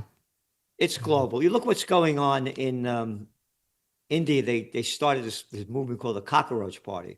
The Gen Z, one of the head of the Modi's party called the young people cockroaches, and so they started a cockroach party. It's like the know-nothings. Yeah, young people are broke. That's why this guy, again, is a trend forecaster. It's not what you like, what you want, what you wish for. It's what is. Mm-hmm. This guy Mandani, that won, a nobody. Nobody ever heard of the guy a year before he was running. Mm-hmm. Gen Z. That's right. They got no jobs. They got no future. Bangladesh, India, Tanzania, one country after Nepal. Gen Z. They're fighting against the governments. They have no future. Mm-hmm.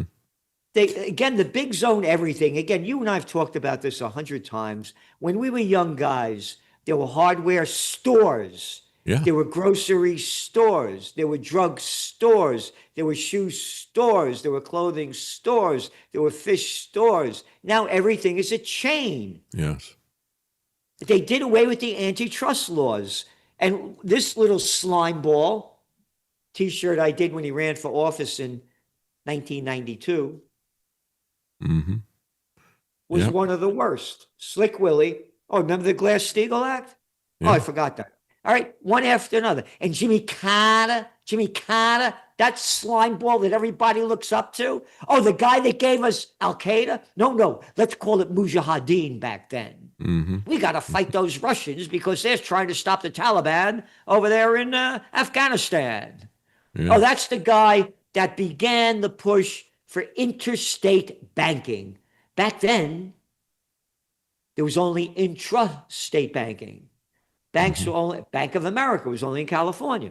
Mm-hmm. The bigs have taken over the entire country because these low-life pieces of scum that weren't worth a penny before they got into office are now multimillionaires because they got paid off. This is not a republic or a democracy. It's fascism. The merger of state and corporate powers. That's the definition of Mussolini. Yep, that's right. Yeah, take a look at that presidential library that Obama just opened up. Oh. The people who live there in that poor community, they are livid about it. It's one of the ugliest things I've ever seen in my life, and it cost nearly $1 billion to put that thing up there. Can you imagine $1 billion for this lying piece of scum? The Nobel piece of crap prize winner that lied his way into office. I'm going to bring peace. I'm going to bring peace, just like Trump. And what did he do? As soon as he got in, the Afghan troop surge. Mm-hmm. Mm-hmm. Oh, look what he did to Libya. Yeah. Oh, everybody forgot that. It was the richest country in Africa. People had more rights and benefits than most of the world. Big tourism place. I want that guy Gaddafi out of there. Oh, brought to you by Obama, Samantha Power, Susan Rice, and Hillary Clinton. Yeah. Remember when they asked Hillary, how do you feel that you found out Gaddafi was killed? We came, we saw, he died. Yeah. You can't make this crap up. That's right. And how about Madeline, not all that bright? Remember her? Yeah, yeah. And if you go back and look at the emails that Julian Assange put out there, you can see how Hillary was saying, hey, we've got to get this guy in Libya because he's setting up a gold-backed currency that's going to compete against our fiat junk garbage that's out there. Yeah. So it does come back to this money stuff as well. You know, we see what is happening on the streets. We see how they have deliberately sabotaged our societies, and yet it's the people at the top who are literally bleeding us to death in so many different ways. Yep. And they don't give a penny for peace. That's right. Nothing. That's right. Nothing. Yeah. Zero. Oh, I had Warren Buffett's little boy, Peter Buffett. was a tenant in one of my buildings, the DeNovo Foundation. Came to one of my peace rallies and never gave me a penny. Never get. Matter of fact, he wouldn't even say hello to me. I'm little Guinea from the Bronx. Don't you know my daddy is? Oh, your daddy came from another rich family too. All these arrogant pieces of scum. Yeah. They don't give crap back to the country. No. Oh, they hated the Carnegies, but look what the Carnegies did with the libraries. Remember? Mm-hmm. Mm-hmm. Yeah. They don't give crap back, pennies. Oh, and look at that little Gates. Hey, Gates, as we say in the Bronx, you couldn't get laid in a whorehouse with a fistful of $10 bills. Yeah, you're right. That's why I'm a friend of Epstein. I pay tens of thousands of dollars to get laid. Yeah, yeah. Absolutely, it's true. But, look at these guys. When you talk and that's about the other reason why this Iran war is going on. Mm-hmm. Israel has, I believe, they have a lot of Epstein dirt on Trump. Oh, yeah, I think so. Yeah, absolutely. And it's kind of funny, the supposedly this tough talk that Trump gave them. I mean, they just mention over and over again, how tough Trump was and how he was screaming at him and cursing at him, all the rest of the stuff. I don't believe that for a minute. It absolutely is. They're trying to make Trump look like he's got a spine. He doesn't have a spine when it comes to Netanyahu. I mean, they do whatever they want. Look what they're doing to the Lebanese people. Yeah. They've driven over 1.3 million people out of their homes. That's right. To you, everybody listening, get out of your home. It's my land. God told me I'm chosen. Get the hell out of here. That's right. Oh, no. We're stopping Hezbollah. Oh, those militants, them terrorists. Oh, you mean Hezbollah? The Lebanese men that drove Israel out of Lebanon? That's right. They were a reaction to Israel's first invasion. Yeah. And they call them, all the prostitute media calls them militants and terrorists. That's right. Yeah. Yeah, when you threaten people with the use of force or bombs, as Trump threatened Oman just recently, we never had any issue with them. When you use force like that and threats like that and you attack civilian populations, that's what I always thought terrorism was. I still think that's what terrorism is. And so when you look at this Greater Israel Project, we all understand what it truly is about.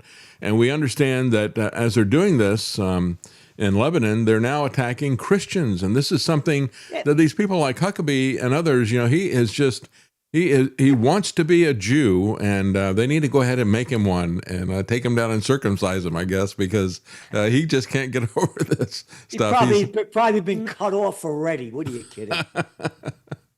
Yeah, it truly is amazing, but he just can't get enough of this stuff. And it truly is, we look at, what do you think about this week?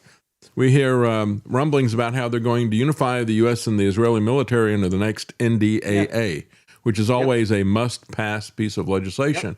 And so now they're going to pull this together, unify them even more, give them even more money, and do it secretly, because they're at the end of their 10-year agreement where we agreed to give them billions of dollars a year.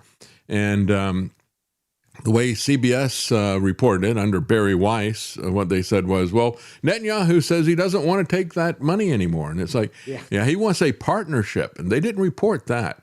He wants a partnership because he wants a merger with the U.S. military. And he wants to keep this even more secret than it is right now. And yet you got the media covering for all of that. Again, we didn't give it to them. The Nobel Peace of Crap Prize winner Obama gave him almost $4 billion a year since then. Wow. Yeah. Yeah. And it's an article in this week's Trends Journal, United States of Israel. Yep. NDAA further integrates U.S. and Israeli militaries. All right? Yeah, that's right. This is the Zionist state of America.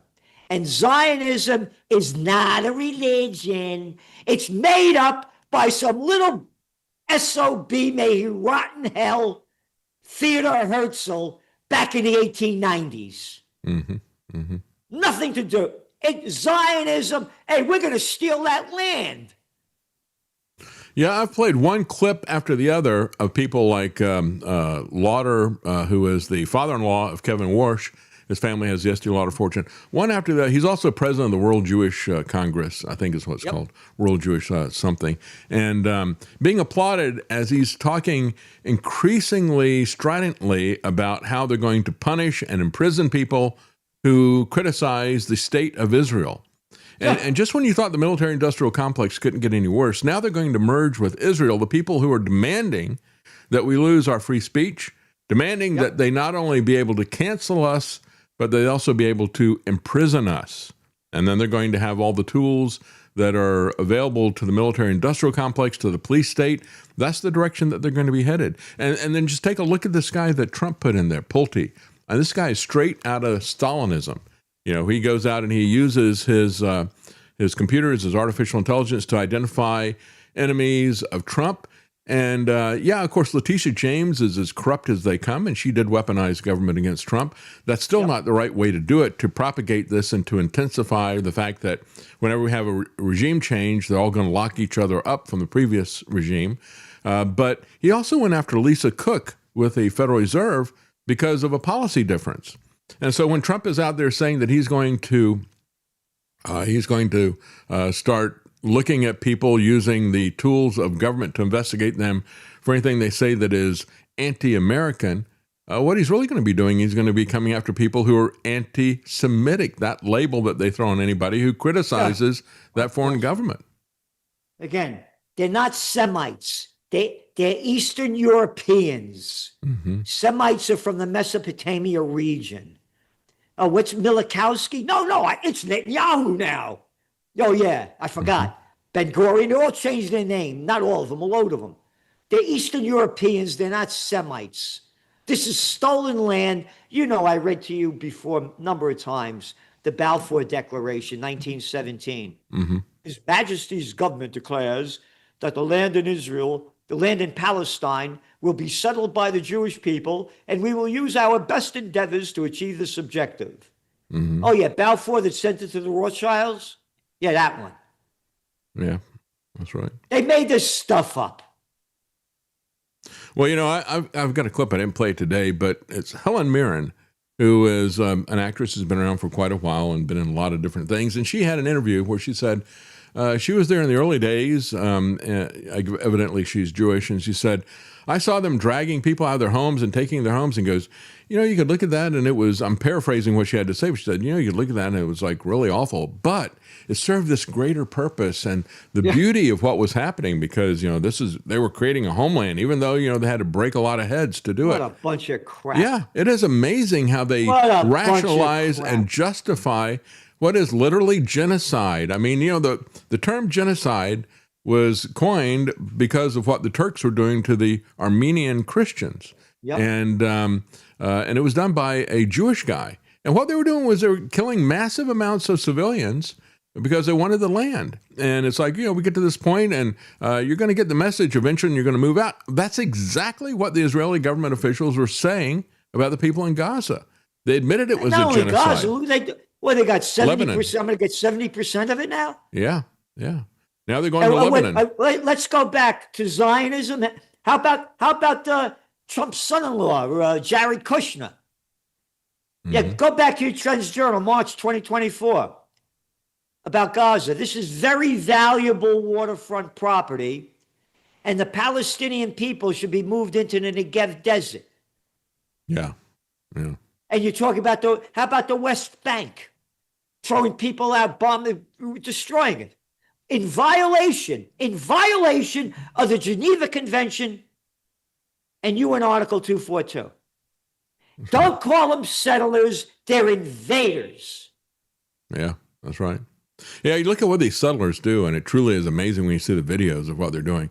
Just going out and throwing people out of their homes and, you know, violently. And, yeah, when you look at the original genocide, again, this woman who works for Stink Uygur, the Young Turds, and I've never liked his politics. I've disagreed with him over his politics, and I thought it was kind of interesting that she is coming from an ancestry that was Armenian, And they were thrown out of their land in that original genocide by Turks. And so now she's one of the co-founders of the Young Turks. It's kind of odd. But her grandmother went to Palestine. And they were living there. Then they got thrown out by the Israelis. Yeah. So, I mean, this is the kind of thing that is happening everywhere. And this is just, the bullying tactics of rule by the sword that we're seeing. And this is 100% what Trump wants to do with everything. Truly is Again, when I amazing. told you about here it is, the Balfour Declaration. I wrote about this in the Trends Journal in 2006. Mm-hmm. We called it Crusades 2000.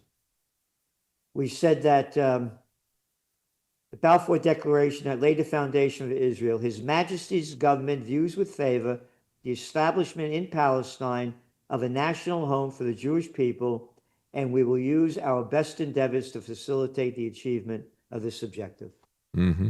Mm-hmm. His Majesty's government? His Majesty. You mean those murderous pieces of scum in the UK where the sun never sets on the British Empire, and they dress up like little clowns in their costumes, and you kiss their ring? His Majesty.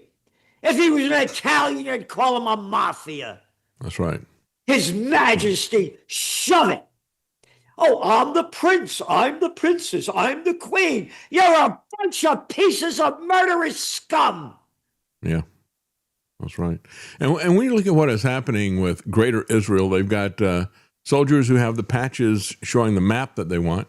And Tucker, when he talked to Huckabee, he said, well, if they're going to go back to this biblical description there, and I disagree with that. I believe the Bible. I certainly don't believe their interpretation of what is happening with us. But he says, if you look at this, that goes up, and he mentioned all the different countries, and Huckabee says, yeah, take them all. Well, the country that is also on that list is also Turkey. And Israel is starting to have some issues with Turkey as well. Many people have suggested that maybe that's why Trump is trying to distance himself from NATO. It creates a big problem for the U.S. government if Israel attacks Turkey, doesn't it? Because Turkey is a member of NATO. If Israel attacks Turkey, it'll be the end of Israel. I mean, if this war is going to ramp up, they're not going to defeat the Iranians. All the lies. Hey, we destroyed their military, all right? Yeah. Hey, how about that Hegseth guy, huh? Hey, they're toast. They're toast. That was 3 days after the war began. Yeah. They're toast. Yeah. I mean, the quotes, I got so many damn quotes. The war will end when they cry uncle, or when they can't fight any longer. That was Trump on March 7th. Trump, March 20th. I don't want to do a ceasefire. We're getting very close to meeting our objectives. Yeah. Yeah. What objectives? Right? Yeah. Yeah. They changed the regime. They made it worse, didn't they? You ready for this one? They ask when war is going to end. This is March 13th. When I feel it in my bones. Yeah. Yeah. How can you get away with spewing out this crap? Yeah. When I feel it in my bones, all right? What, you got so much damn fat, you got bones under there. Yeah. You ready for this one? This is on April 7th. A whole civilization will die tonight, never to be brought back again. I don't want to do that. I don't want that to happen, but it probably will. Yeah. However, now, you ready? That we have complete and total regime change, where different, smarter, and less radicalized minds prevail, maybe something revolutionary, wonderful can happen. Who knows? We'll find out tonight. One of the most important moments in the long, complex history of the world. Yeah, he's great. He's great at doing this professional wrestling stuff, isn't he? Again, this is April 7th. Mm-hmm. Mm-hmm. I own the trademark Presidential Reality Show. Yep, that's right. That's all it is. And when you look at these stories, Axios, and everybody's quoting Axios, they've supposedly got these 2 or 3 anonymous officials from the Trump administration. Trump hates any kind of leaks. Notice that he doesn't hate what they had to say, because what they're saying is, and they repeat it over and over again, in their articles, they keep using the term steamrolled. He steamrolled Bibi Netanyahu and all the rest of the stuff. Yeah, Absolute nonsense. We had one of the listeners here because Trump was so upset at the end of the week last week because all these different acts are canceling on his big party. And he goes, well, I'll just cancel it. Just like I canceled the this other stuff, which he didn't cancel. It was canceled by the courts doing that, but the tariffs, right? And so he says, yeah, I'll cancel that too. He's getting canceled by other people. And yet, as he says that, he goes, who needs these acts anyway? I can do it myself. And then he starts talking about how he gets bigger crowds than Elvis. And so one of the listeners put him in an Elvis suit and had him dancing with the Strait of Hormuz in the background. And I said, yeah, and he put up there, caught in a trap. He's like Elvis. I'm caught in a trap and I can't walk out because I love you too much, Bibi. Why can't you see what you're doing to me? When they don't believe a word I'm saying. Boy, I tell you, that fits perfectly. That ought to be the song that he sings on July 4th. Dress up in his fat Elvis suit and start gyrating with that stuff, shouldn't He moves like this. Yeah. Hey, could you move like this, man? You got any looseness in you? Could you go like that? Here, this is in yesterday's one of our trend forecasts. We maintain our trend forecast that the Iran war will not end, and in fact, it will escalate. Mm-hmm. Why? Because the United States and Israel will not agree to a number of Iranian demands, such as Israel stop bombing Lebanon and stop stealing Lebanese, Gaza, and West Bank land.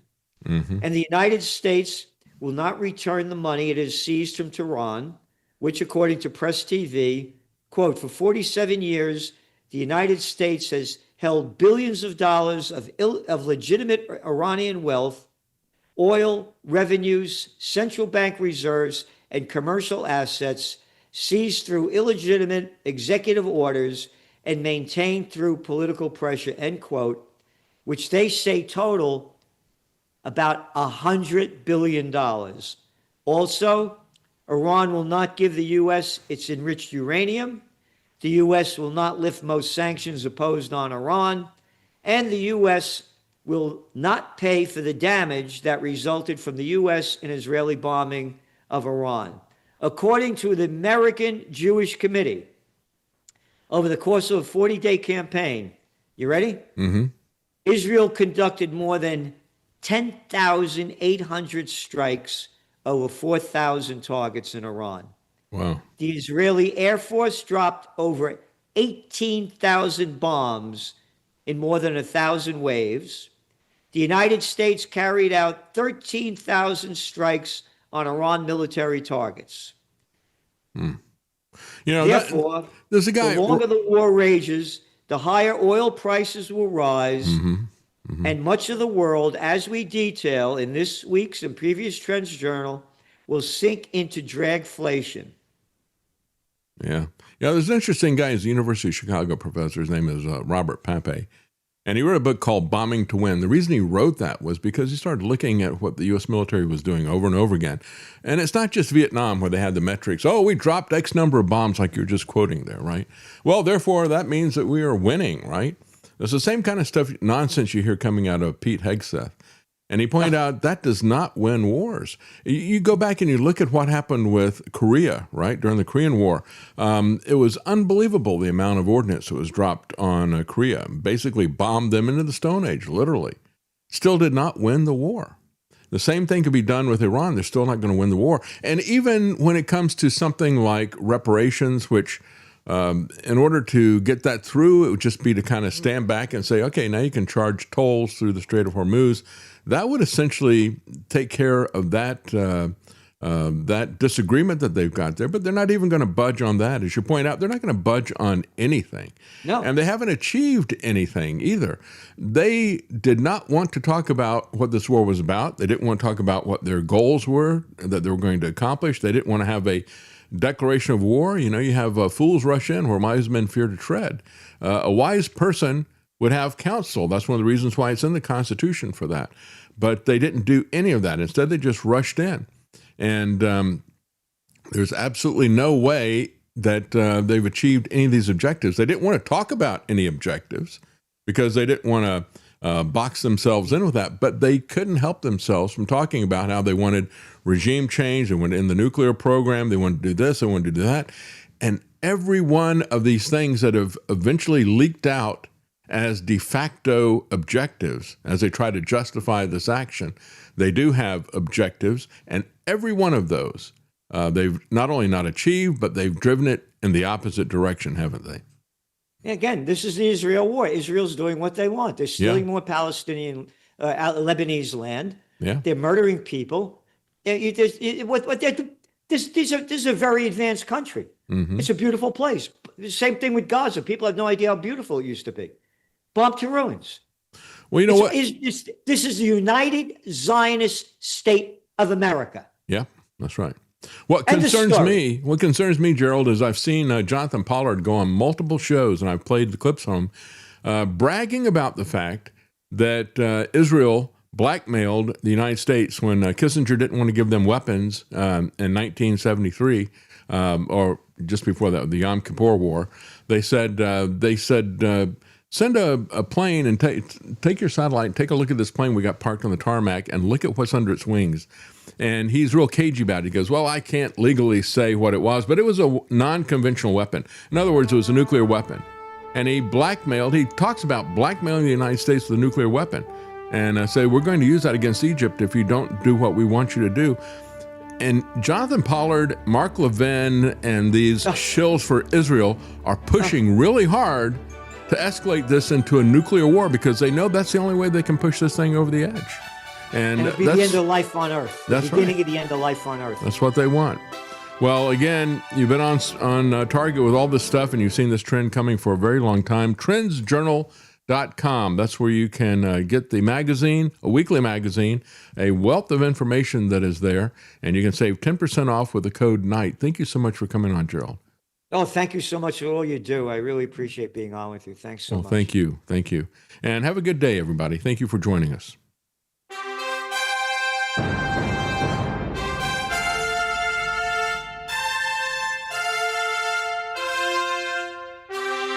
The Common Man. They created Common Core to dumb down our children.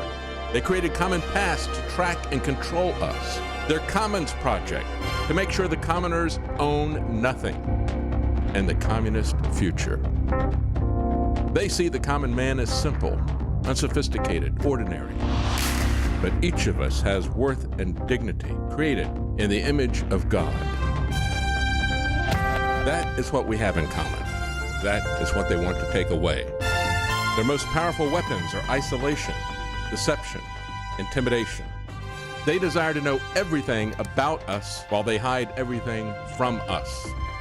It's time to turn that around and expose what they want to hide. Please share the information and links you'll find at thedavidknightshow.com. Thank you for listening. Thank you for sharing.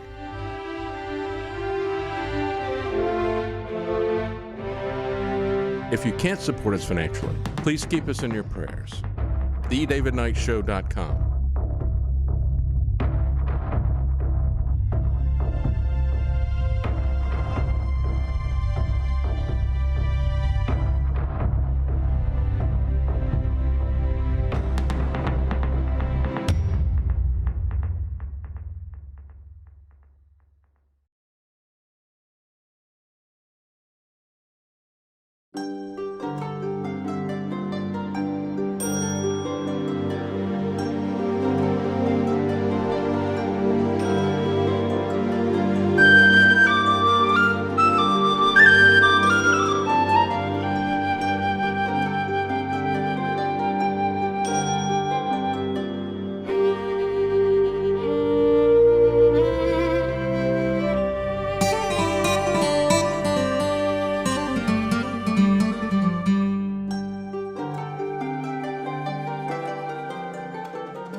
You're listening to The David Knight Show.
Using free speech to free minds.